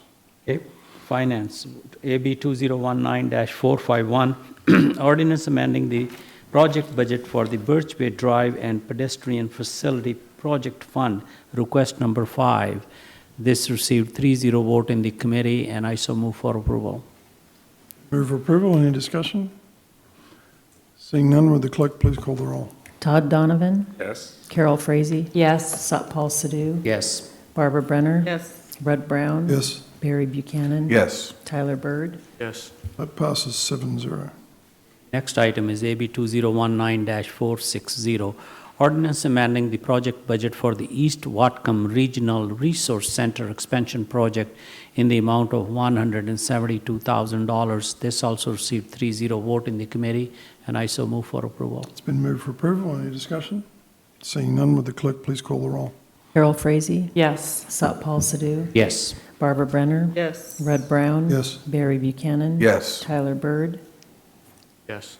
Todd Donovan? Yes. Passes 7-0. Next item is AB 2019-464, ordinance amending the project budget for Triage Center Expansion Fund, request number 3. This received 2-1 vote in the committee, and I so move for approval. It's been moved for approval. Any discussion? Seeing none, would the clerk please call the roll? Satpal Sidhu? Yes. Barbara Brenner? Yes. Red Brown? Yes. Barry Buchanan? Yes. Tyler Bird? No. Todd Donovan? Big yes. Carol Frazee? Yes. That passes 6-1 with Bird opposed. The next item is AB 2019-465, ordinance amending the 2019 Whatcom County budget request number 12 in the amount of $2,759,531. This also received 2-1 vote in the committee, and I so move for approval. Been moved for approval. Any discussion? Seeing none, would the please call the roll? Barbara Brenner? Yes. Red Brown? Yes. Barry Buchanan? Yes. Tyler Bird? No. Todd Donovan? Yes. Carol Frazee? Yes. Satpal Sidhu? Yes. That passes 6-1 with Bird opposed. The next item is AB 2019-446, request authorization for the county executive to enter into an interlocal agreement between Whatcom County and City of Bellingham so that the city may install, maintain, and repair communication equipment in the Whatcom County Sheriff's Office. This has received a 3-0 vote in the committee, and I so move for approval. It's been moved for approval. Any discussion? Seeing none, all in favour say aye. Aye. Opposed? That passes 7-0. Next item up is from Planning and Development. AB 2019-481, consideration of hearing examiner's recommendation on preliminary long subdivision, application filed by Wesley Herman, WD 40, cluster long subdivision, pages 223 through 283 in your packet. That passed 3-0 in committee. I just realised what the word was, WD-40. I want to make sure I got that right. You did both. WD-40. Yeah, okay, that's Right, okay. 40 acre. Yeah, no. Anyway, And so I so move. so moved. Yeah, it's been moved for approval. Any discussion? Seeing none, all in favour say aye. Aye. Opposed? That passes 7-0. You were good on this second one too, right? Second one is held in committee. I have the second one as Yeah, was okay, held in that's right. committee. Yep. Good. Just want to read AB that. 2019-417, resolution to replace the business rules of the Whatcom County Hearing Examiner, pages 284 through 302. That was voted 3-0 in committee to hold for till next meeting. Okay, no committee assignment was an ordinance adopting interim zoning regulations for the siting, establishment and operation of temporary homeless facilities. Move approval. Mr. Buchanan moves approval. Second. Mr. Donovan seconds. Discussion. Mr. Bird and then Ms. Brenner. I don't think that's supposed to be on there, actually. I don't remember talking about it. What? Correct? Yeah, I don't know how that got on there. That's not supposed to be on there. It needs to be, we need to talk about it in committee again, then Good. introduce it again, and then bring it up for the council. It's not just for, Thank you. 1 second. I am shocked. I've gone 6 years working with you. I think that's the first mistake I've seen you make. Well, that's good, because I was going to start a long discussion on this right now. But we've been getting emails about this. I'm sorry, so I thought it was introduced already. No, the ordinance that we did introduce on that same subject, we just kind of let that go by the wayside. So we need to reintroduce Yeah, this another needs one a lot of with different discussion. language. Yeah. Trust her. All right. That's just following. All right. Okay, executive appointments, AB 2019-473, request confirmation that county executive. But in terms of the no committee assignment, would this be the appropriate time to vote on the thing that was in natural resources that we needed a full committee thing on? That's other business. Or is that better? Okay. That's under other business. Okay. We're not there yet. There's nothing that says other business, other items. Okay. I'll shut up. No, it says other items. There's no other business. So I'll make it up if there is. Okay. All right. Executive appointments to boards, commissions and committees, AB 2019-473, request confirmation of the county executive's appointment of Alex Howard to the Whatcom County Bicycle Pedestrian Advisory Committee. Do I have a motion to approve? Move to confirm. Mr. Donovan moves to confirm. Mr. Buchanan seconds. Discussion. Seeing none, all in favour say aye. Aye. Opposed? That passes 7-0. There is introduction items, actually there's only one introduction item at the moment, Move approval. which is Second. move to approve introduction item number 1. Any discussion? Seeing none. All in favour say aye. Aye. Opposed? That passes 7-0. No. No. Introduce. You just drag it out, don't you? That passes 6-1 with Bird opposed. I wouldn't argue. I have yet to see any data on why that should be done. Well, that's I've seen what the we're going tribes to and find everyone else, out but- when we, that's No, how, but that came beforehand, is what I mean. Like, we've already discussed that issue, so. Yeah. Okay, Natural Resources Committee, I think. Committee report or other item when we get back to this? I just. Up to you. Okay, let's just say committee report, and then we'll do it as, Natural Resources Committee discussed the resolution about the rural land study, which we just approved. About half or more of our discussion was on the Wyoming Management Board work plan and the planning unit's role in that, and what we would do as far as recommending the executive to do as far as our approval of this plan, and the motion we had coming out of committee recommending to council was that go to the planning unit for its approval in, recommendation. I think the word was the planning unit to give us, okay, I'll say the recommendation, but in 60 days was Mr. Sadhu's amendment to that. Or sooner. And I can't remember if we asked for their approval or recommendation. I think we asked for their approval in 60 days. I believe that was the motion. And the clerk is nodding her head affirmatively. Okay, yeah, so that had a 3-0 vote coming out of Natural Resources, and there we have it. So there's been a request to put it back out on the table to enable Mr. Lowes to, I think, discuss it tomorrow, is that correct? At the Watershed Management Board. So, Mr. Sadhu, you had your hand up, and then Ms. Brenner. She wanted to say something? Yeah, but you had your hand up first, apparently. Oh, for the Finance and Administrative Services Committee? No. On this particular item. But can I clarify one more thing about the motion in the committee report? Was there was no direction given to the executive about how to vote. The motion was simply about sending this to the planning unit, asking for approval within 60 days. 60 days. So as I understand it, the executive has since come back and asked if we would reconsider making a recommendation to him, because I believe he wants to bring that up at the Watershed Management Board tomorrow, if I'm understanding that correct. I'm not sure we all heard that. Say it I got again. my hand up. I'm not sure we all heard that in the microphone. But there's been a motion to I'm just reporting out from the committee. I didn't hear what you said about. Oh, so both Mr. Beerlink and Mr. Ices, Beerlink representing the ag community and Ices representing the private water associations, and Mr. Lowes have all asked for this to be put back for discussion tonight, with the hope that we will vote to give Mr. Lowes the ability to put it forward tomorrow. I believe it's tomorrow he is meeting with the Watershed Management Board. That's the request that has been made. Ms. Brenner, are you speaking to that? Yes, both Mr. Ices and Mr. Beerlink represent entities that are in direct competition with some of the members of the planning unit who are not represented on the management board.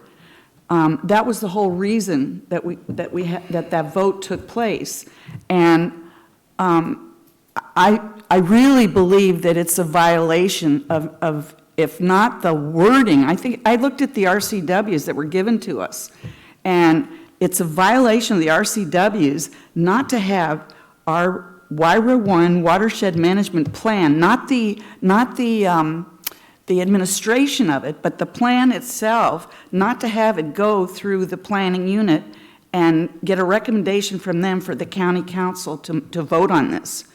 And we are not one member of 7. This is the county council. We are the lead agency. We're not one of 7 who vote on this. And you talk about abdicating our duties. Remember how you said how we don't have any say in so many things?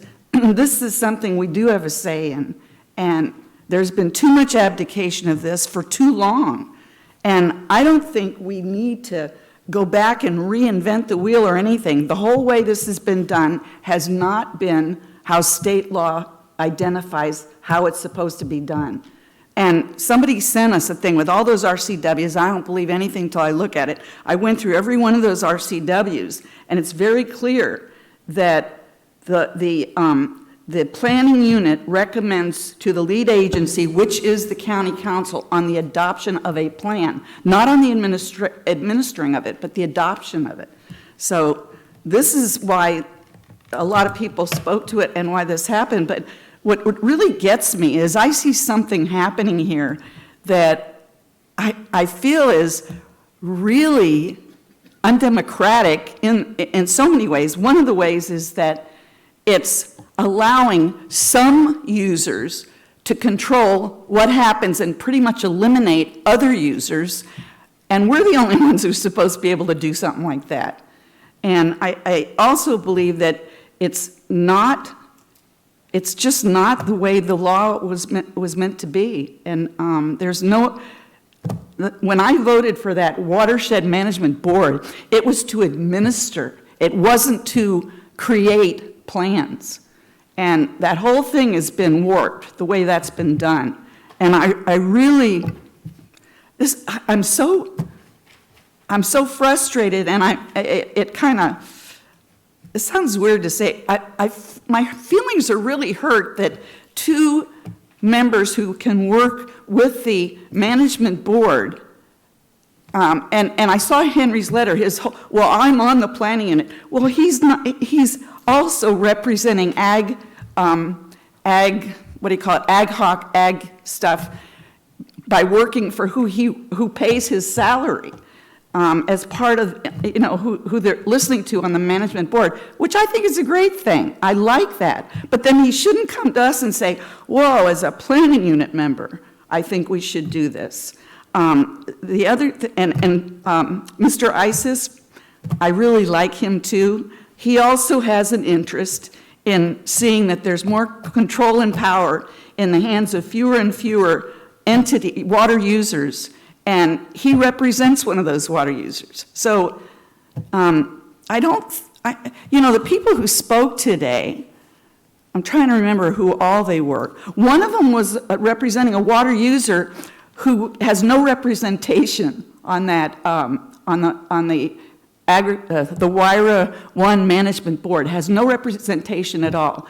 There were other users who didn't speak, who have no representation. And I don't know how many times to say that. The planning unit is the only body who represents all water users.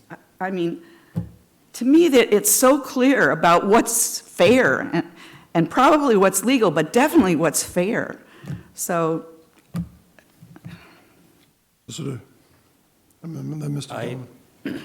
I have said this many times. I'll say this once again, that if we have this thing which is approved by the council, and as per that, what we were doing was right. Now, what Ms. Brenner is saying, I think what we need to look at is that how our organizational structure is this.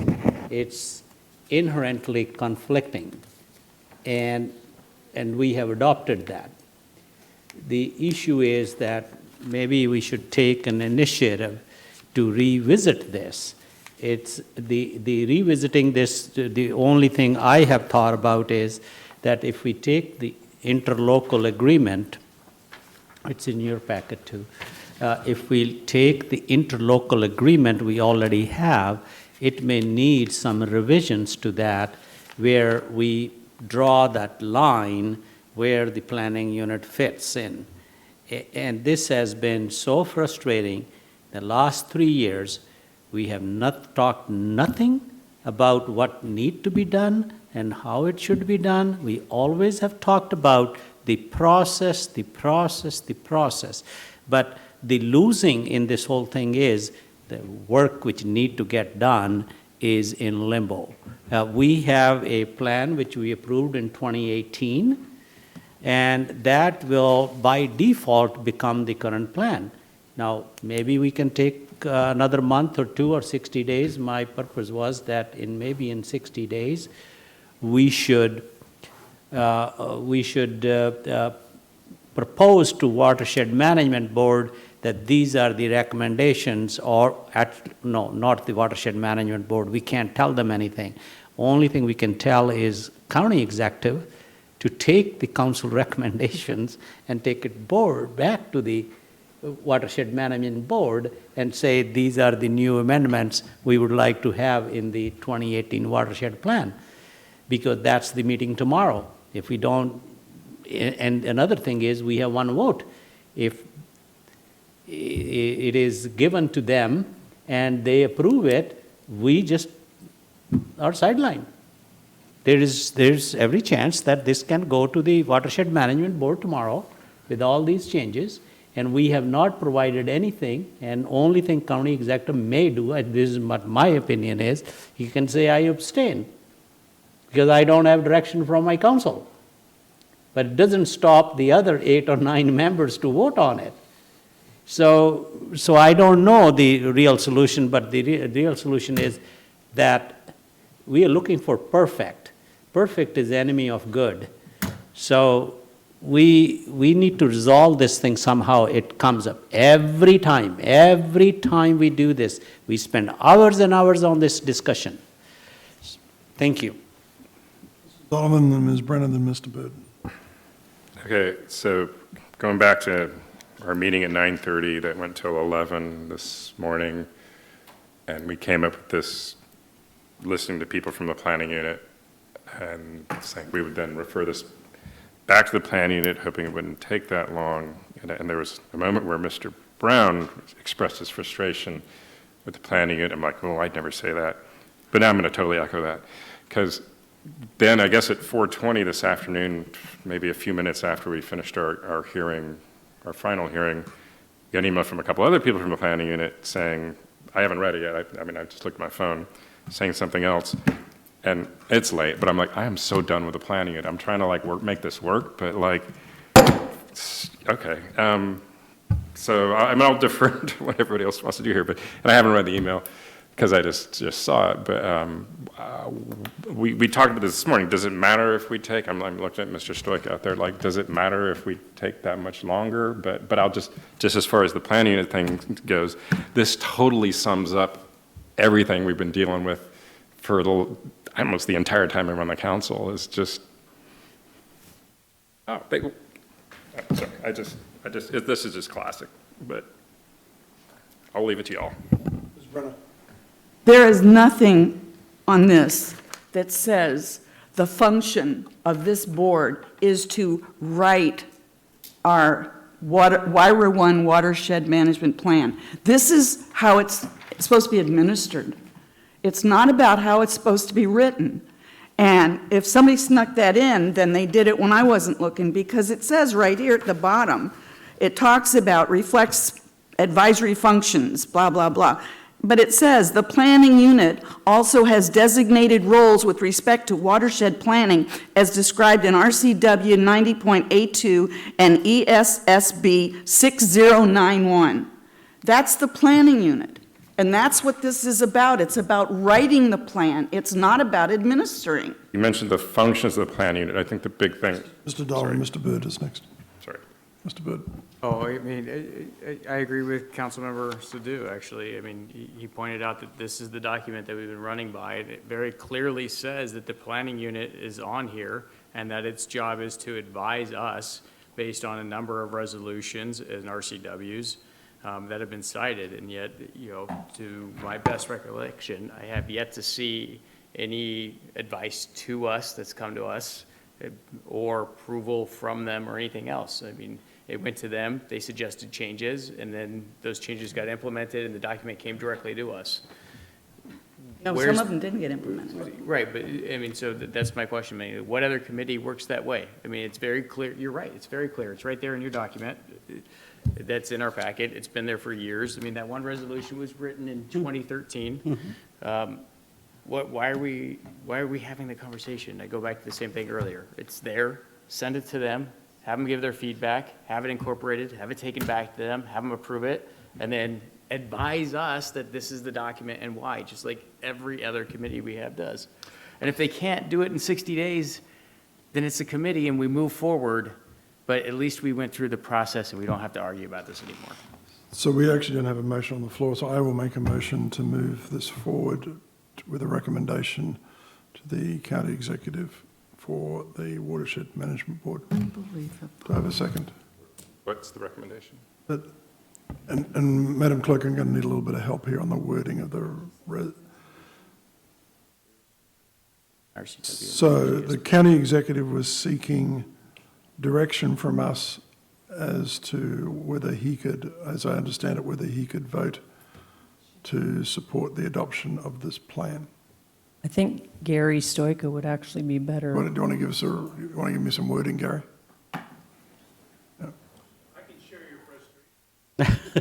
Thank you, Patrick. You're reliable for that, Patrick. Gary Stoika, Public Works. So I'm not sure. Well, I'm just looking for I'm trying to word the motion correctly so I can put something on the floor to vote on. Why don't we just let staff do everything? This is what this whole thing is turned into. It's turned into staff controlling pretty much everything. Ms. Breda, you're out of order. No, the whole thing's out of order. Ms. Breda, if you want the floor, I'll recognize you in turn. Mr. Stoiker, I'm asking for your help in. Mr. Lowes was asking for us to give him direction so that he could represent, as I understand it, he could represent the council's opinion on the Watershed Management Board tomorrow. Is that correct? Correct. Right. So what does he actually need? Does he need us to pass a resolution in support of this? I think a motion would be sufficient. Okay. Yeah. Okay. All right. Yeah. So I make a motion I make a motion for the council to support the adoption of the Watershed Management Plan. Does that serve your purposes, Madam Clerk? Okay. Do I have a second? I think it would be a motion to support allowing the county executive to go to this meeting tomorrow and do whatever he needs to do. Right. To approve the recommended amendments to the Watershed Management Board's 5-year work plan. All right. You clear on that? Is everybody else clear on that? Do I have a second on that? I'll second it, but can I then have the? Yes. So and Mr. Stoica, I guess, why would we want to do that rather than what we came out of committee this morning doing? So what is the harm of delaying and saying we don't have advice for the executive yet until and I'm not saying I'm a fan anymore of what happened this morning after what You already happened. seconded it, though. No, I seconded it for the point of discussion, so I'm trying to figure out why. Well, I think it's probably reacting to the emails you got. I mean, that would be the only reason that I would. We could have got that email a week ago, but we got it at 4:20 apparently, and I haven't. Oh, right. I'm sure that they reached out, the people who want to be in charge of this instead of the council, which is our job. So I didn't get the, I got the email when I was riding my bike home, and I haven't read it. And we've had all this time to receive that email. So I'm kind of at a loss here. And I'm totally frustrated with the whole planning unit thing, and now I don't know,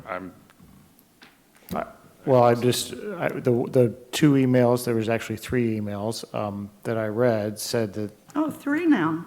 Said that they didn't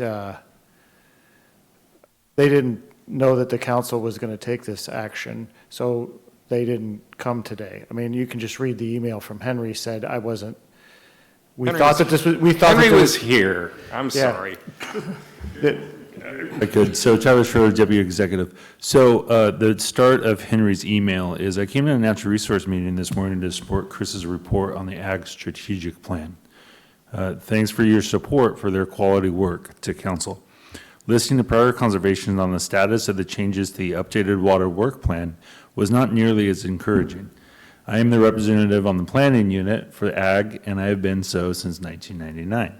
He also works for the people on the Watershed Management Board Ad Hoc Committee. Ms. Brenner, Mr. Schroeder has the floor. So in his email, as I read it, he was recognizing that he just didn't anticipate that conversation. He did recognize that he was in the council chambers. He just wasn't quite ready to speak to council as a whole. Fair enough. I'm sorry. So he came back and had the email. At the end, he says, the planning unit as a whole and each of its caucuses have been well aware of the August 2018 work plan and each of the suggested changes for months. The planning unit as a whole weighed in with comments in May. Ag supports the package as is. We will not be participating in the debate to accommodate the concerns of a few individuals. So that was Henry's email. He had a few other words. The email that happened after that from Mr. Isis recognizes a couple of items and actually provides a little bit of compromise. At the end of Dan's email, it says, one compromise could be to give direction to the executive to pass and let the Watershed Management Board 5-year work plan be moved forward, knowing full well that the county has some interest in engaging the planning unit, the county council has some interest in engaging the planning unit to make additional comments.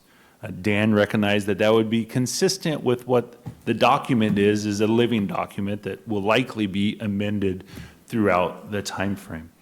Dan also recognized that there were a couple of recommendations from the planning unit that were actually included in the updated plan. One of them was to recommend an annual review of progress on implementation. And that wasn't in the 5-year work plan for the Watershed Management Board. The planning unit had asked that in their comments from this spring, early summer, and that was now been included in it. The other one was, and it's actually fairly important to some of the points, update the work plan to recognize that any watershed management plan update that the planning unit has authorization through RCW to do would be done in conjunction with with the board as well as the planning unit. So it recognized that authority through the planning unit to do that work. So Dan was saying, let's move forward, council. Let's understand we've given some chance for the planning unit to weigh in. They weighed in. And it's time to move forward with this version of the Watershed Management Board 5-year work plan. And then if there's other interest in engaging the planning unit for additional conversations, those could happen. For tomorrow's vote, the executive doesn't have direction as of today. If the council does an action of either recommending approval of the updated work plan, they could do so and give that direction, and Jack would carry that out to the Watershed Management Board tomorrow. If the council decides that there is interest in hearing more from the planning unit prior to do so, the executive probably will not vote on the Watershed Management Board's 5-year work plan tomorrow, and just recognize that and see where the board decides to go associated with that. The board's decisions, the Watershed Management Board tomorrow, is by consensus, and so it likely wouldn't move it forward, and there'd just be a recognition that it would have to wait until the next board meeting in December. So that's, as much as I know, from 9:30 this morning to 10:30. only 10:15 this evening, so we're doing pretty good. And so my motion is in response to that, Ms. Brenner. Well, you weren't even here when the environmental caucus person, you weren't even in the room, when the environmental caucus person came up here from the planning unit and said, we feel like we've been left out and it's not working well for the planning unit. Then you had the land use caucus person stand up and say, we feel the same way. Then you had a well user, private well user, stand up and say the same same thing. How many times have you ever had, and I like both groups, the environmental group and the land use group both agree on anything? I mean, first of all, this is a legislative process. We are the legislators, not the Watershed Management Board. This is creating the plan. This is not deciding how it will be administered. This is the creation of the plan. It's a legislative action. We are the lead agency. We can't abdicate our duties. That's what we're supposed to do. We shouldn't even be giving a vote to send forward. And actually, somebody, I guess it was Tyler, just said a good thing. If we don't vote, then the executive can't vote, and it's by consensus, so they can't pass it. So this whole thing about giving in to people who are in direct competition to other people, because maybe they got more money or something, I don't know, but I'm sick of this whole thing. Mrs. Sadhu and then Ms. Frazee. I think that, like I said, that this is a document, and even if I didn't realize that it's a consensus thing, I thought the other members can vote and move it forward. I mean, we can wait 60 days and get that input, but the issue we are talking is a different issue. It is a different issue. When we talk about that, how planning unit is not part of this, or they were aware of this. They were aware of 2018. They were aware of 2019. They did make comments, and they were accepted or not accepted. What we are trying to do is the way the system works, like here, is not acceptable to us. The second point I want to make, Ms. Brenner says, we are the lead agency. How does that even matter? How do you say we are lead agency?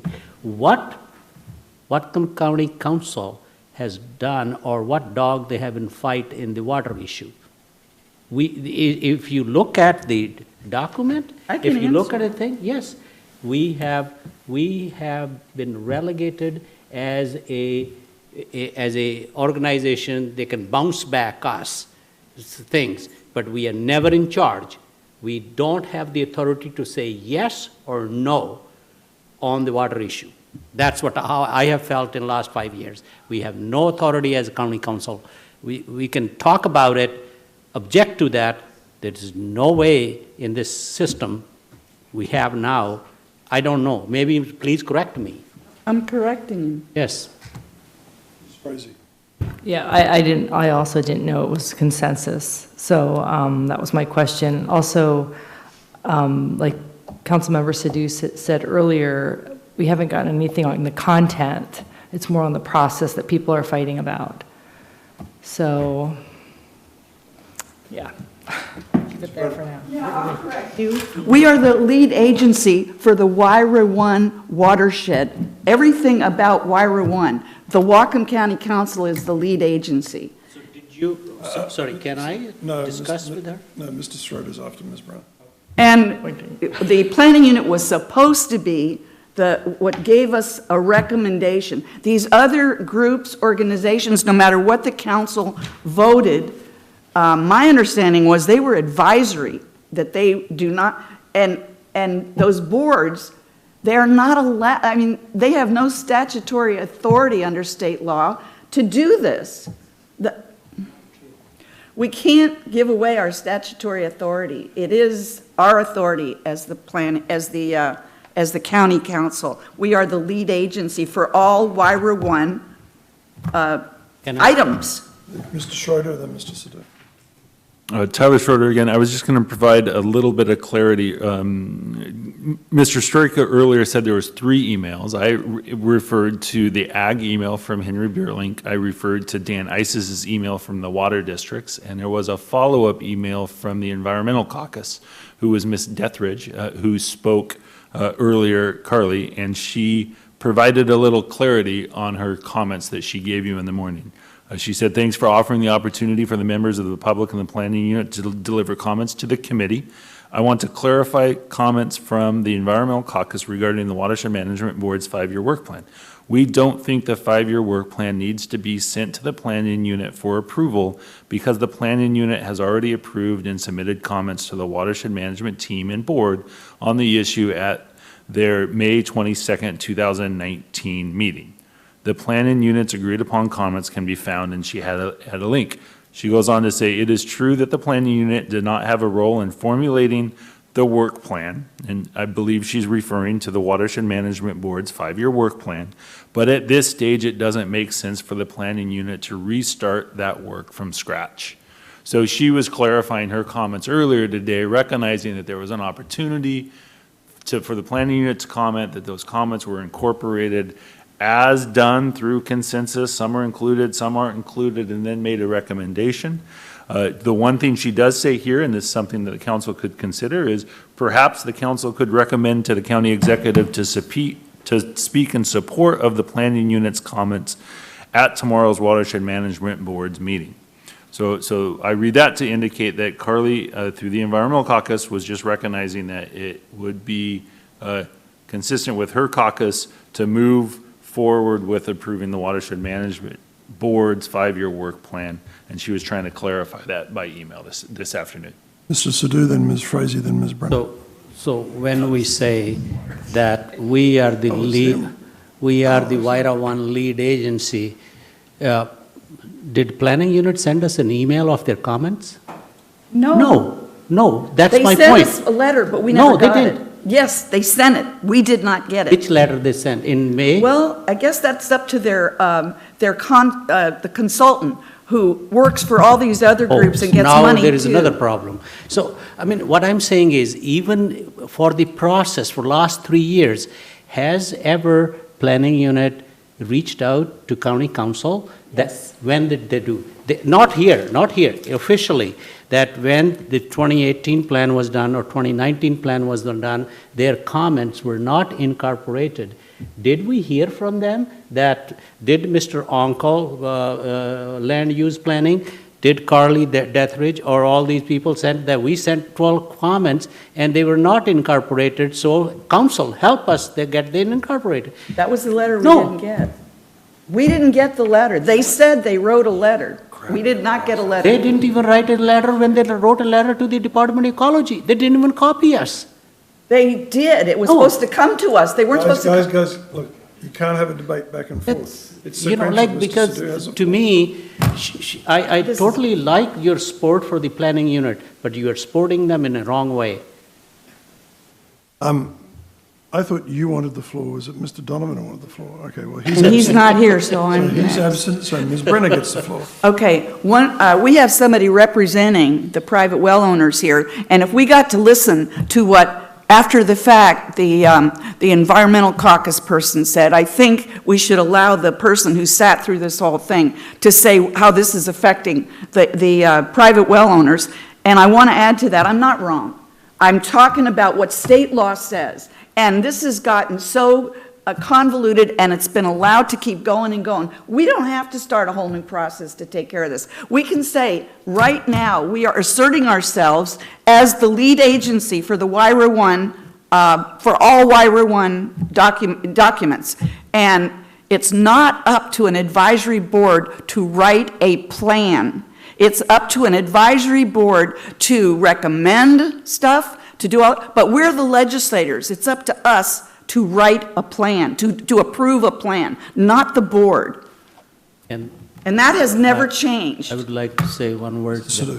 One word? Are you proposing that county council can disband, make it null and void Watershed Management Board and all the other bodies? I didn't say that. Don't put words in my that. mouth. You I just did said not. that we should assert ourselves, that we should do that. It means that we should assert ourselves over the Watershed Management Board and disband them. I never said disband them. Okay, Don't put words in my mouth. Okay, what do you mean by then? They're an advisory board to us. Watershed Management Board is advisory board? Is an to advisory board. They're administrative. They do administrative things. Other than No, administrative advisory things. board or administrative board? Now, they're two different things. Both, but they're not a legislative board. They're not a legislative board. This is legislative.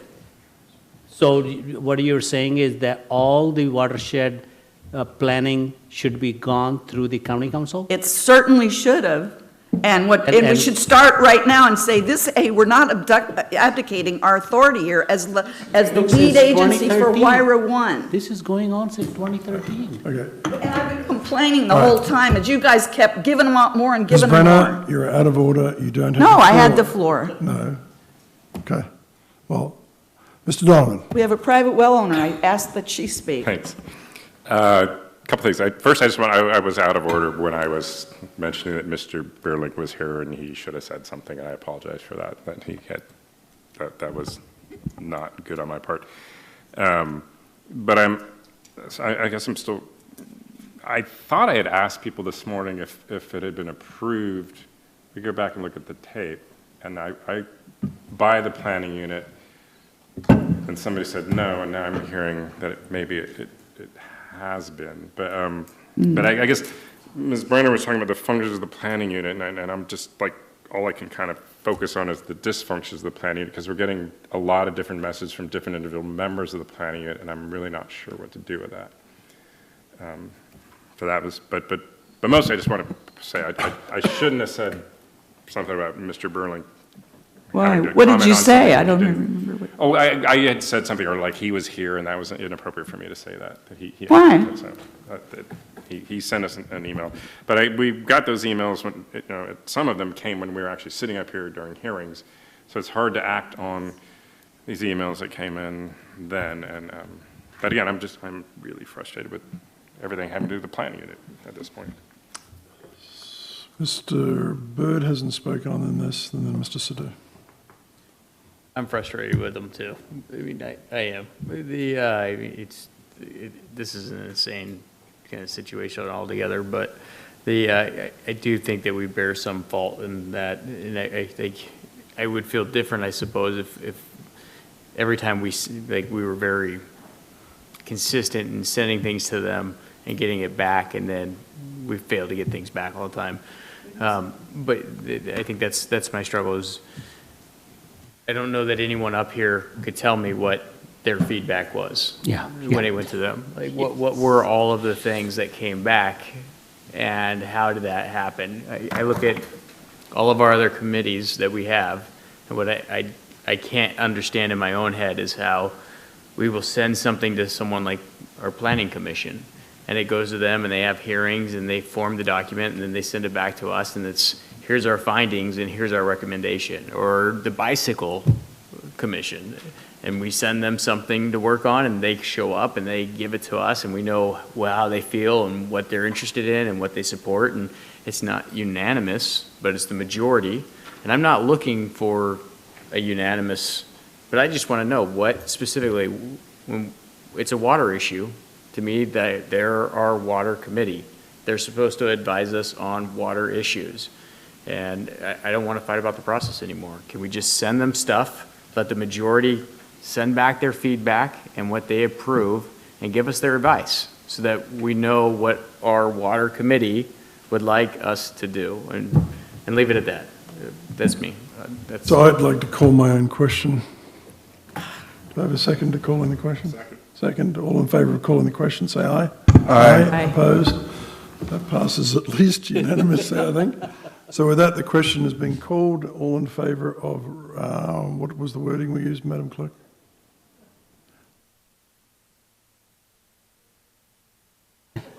Oh, great. Yeah. Well, yeah, Gary, Yeah, tell yeah. us what to do. You can.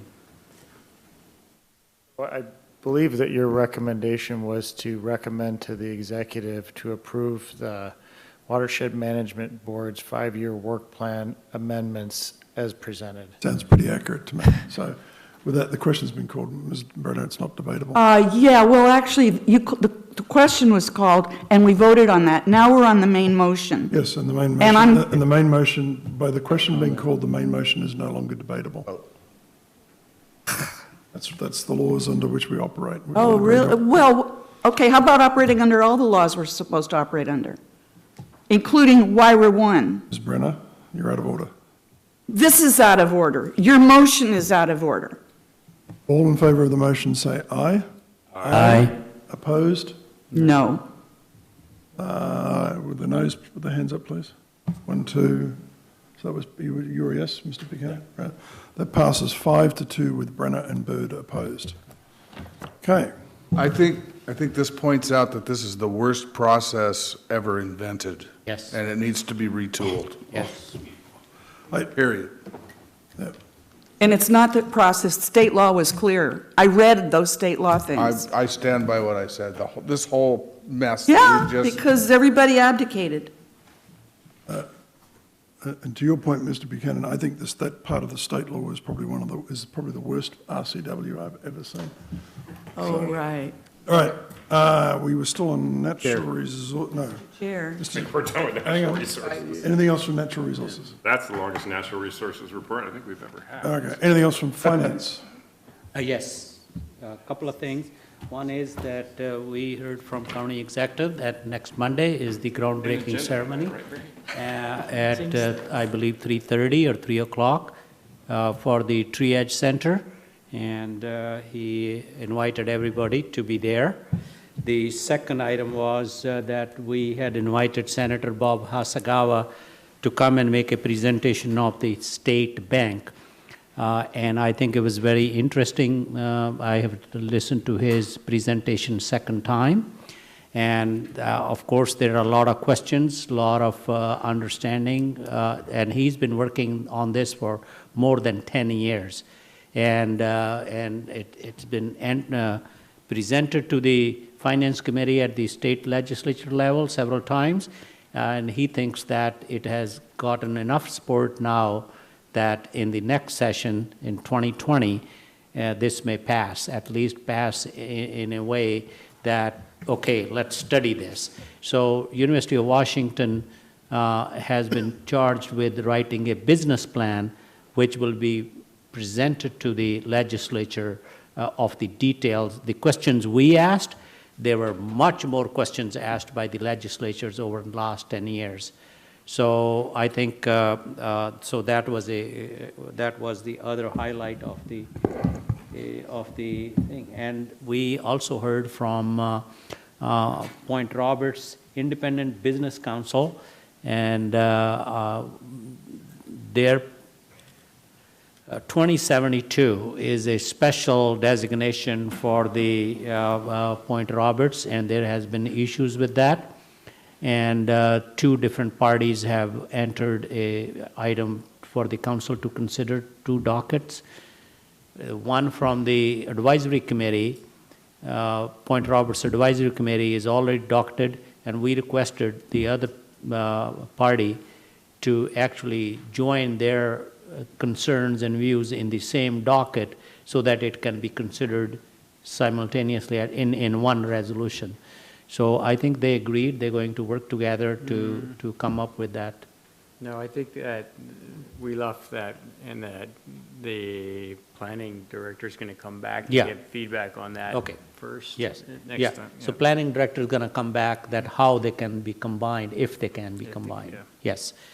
So that's about it from the finance. Planning and development, Mr. Bird. No, we went over everything today, but I will now take the opportunity to touch on what you said earlier. As far as I agree, the process is broken. Can we deal with it? Is this something, I don't know, natural resources? Do you want that? Not just the process. I just like, can someone do the process and like what committee? I don't know where it goes, but we need to really. Committee of the whole. We need to do it. I don't want to fight about it anymore. I just move past it. So how do we get it done? What committee or where's it go? Any feedback? Committee of the whole, yeah. Let's start with that, and then maybe we can assign a committee out of a discussion. Equal pain. I love it. Let's do it. Yeah. If I may make a comment, Mr. Bird, having watched this for 6 years, and in that 6 years, basically my first day was the first day that the planning unit was reconstituted and reactivated. Yeah. And the fundamental problem is the insistence, I believe, is insistence of certain members that they have significant authority under the RCW. And the problem with the RCW is it's structured the organisation in a way that inherently makes it very difficult to function. It's a very badly designed organisation. It's not a comment on the individuals. It's a comment on the structure of the organisation. That's fine. My problem is the process. I don't think, what is it? How do we follow it? How do we stop fighting? What's our process we're going to follow, period, right? So, and how do we make it consistent across all water issues we touch so we're not reinventing the wheel every time? You still have your reports. Is there anything else from planning? Well, everybody else is commenting on what he said, so. Wish to comment, Ms. Brenner? Yeah. I agree. The process isn't working. We need to fix it. The problem is, you guys just gave away the plan. So we can fix it all we want, but you've already given away the plan to someone else who doesn't represent all water users to be able to do that. What you've done is not democratic even. It's the total opposite of allowing certain special interests to get things to the detriment of other interests. And that was why the planning unit was set up. It was the only, I mean, I've said this before. I'm just saying, I hope one of you guys who voted yes will bring up a motion to reconsider. We can do this and work on this and still do that 60-day thing. At least give them 60 days. You've already given it away otherwise. And that's why you're losing good members of the planning unit who said, oh, you know, what's the point? And what really angers me is we had one person sitting here all night representing the private well owners who are not represented on the management board. And you will let staff say what one caucus said, they agreed with them, but you didn't let the person who represents, the people who are going to be left out of this process. You didn't give her a chance to say anything. That is like, you guys can sit back and go, well, she's so out of order here. It's so easy to call me out of order. This is not right. What you guys have done is wrong. And I've talked to several of you who told me you wouldn't put this through to the management board. People who told me that to my face today, who changed their mind and did it anyway. Mrs. Schroeder, did you want to speak on this comment? Yeah, I was going to just make a comment is that planning unit is not only for Wyra 1.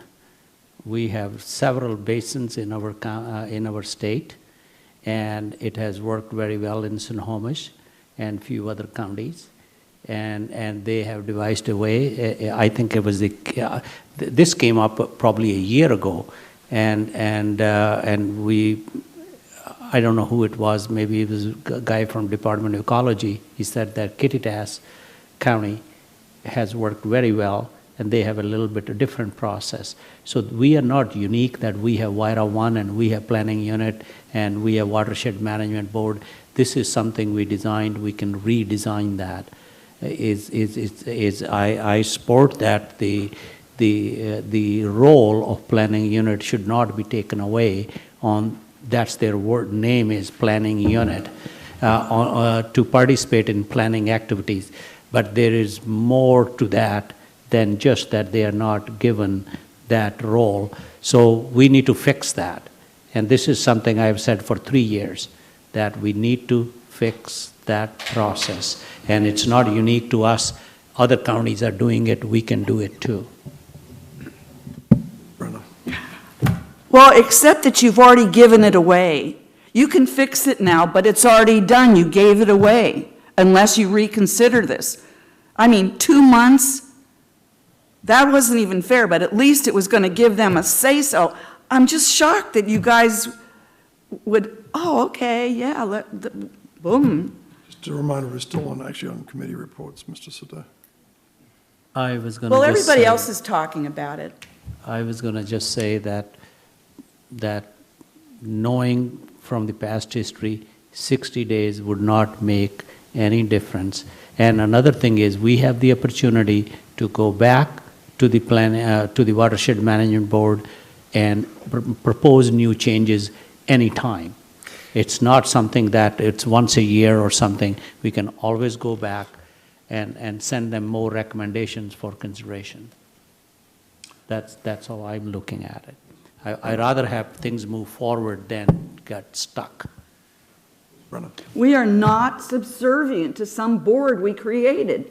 They are supposed to bring recommendations to us. And you keep saying that, oh, this needs to be fixed, this needs to be fixed. That sounds really politically great, but nobody fixed it and you let things go anyway. If things aren't fixed and they're not ready for prime time, they shouldn't have been forwarded. Mr. Bird, did you have anything else from planning? Okay. Other items? No other items. Council member updates, Mr. Buchanan, Ms. Frazee. I was just going to say that a few weeks ago, I went to Denver with a group of children advocates from the county, 4 other people, for a Children's Funding Institute. And we're going to be looking at children age 0 to 8 and how we can get funding for those families. So we'll be bringing that forward more as time goes by. For funding for? Funding for children, for those in need for health, for their education. We're not sure where we're focused first, but we're looking at children 0 to 8 and their families. And we have to focus it down to what exactly we want to do, whether it be education, pre-K. So that's just going to be, we're working toward that. Speaking of funding, we had a presentation to the Developmental Disabilities Board yesterday, I guess it was Monday, from Ann Deacon about funding that has previously been restricted use for some of their programs. That's going to the general fund, and there might be budget supplementals associated with trying to keep some programs going there. The other thing, I encourage everyone to go to the groundbreaking of the triage facility. I can't be there because I'll be at the Lake Whatcom Policy Group, but Mr. Buchanan and we get it. I'm just super excited that after all the time we've been like talking about this, we're finally breaking ground. And I think the deputy executive wouldn't say what day or year it would be because he knew it would be this long before it happened. And thanks for all that, everybody that made that work. And I did say September, but it was. He was like, only if we like pulled his toenails out and said, give us a date. He's like, no, I don't give you a date. But it took a lot and it's happening, and I really wish I could be there. But I'd be more excited to be at the Lake Whatcom Policy Group meeting. Remind me, when is it? It's Monday at 3:30. There are 3. Groundbreaking? Yeah. Monday at 3:30. 30th. Brenna, anything? Just that the average residents out in Whatcom County deserve to have a complete lack of trust in this county council. Mr. Byrd? Oh, Mr. Sadu. I'm fine. I have a lot of trust in the government because the only one we have. It was Churchill who said, It's not going to affect you personally, but it'll affect people out there. I think it was Churchill who said democracy was the worst form of government except for all others. But this wasn't done democratically, and it wasn't done through democracy. It was done through abdication, and I don't think he ever believed in that. With that, if there's no further business, we are adjourned.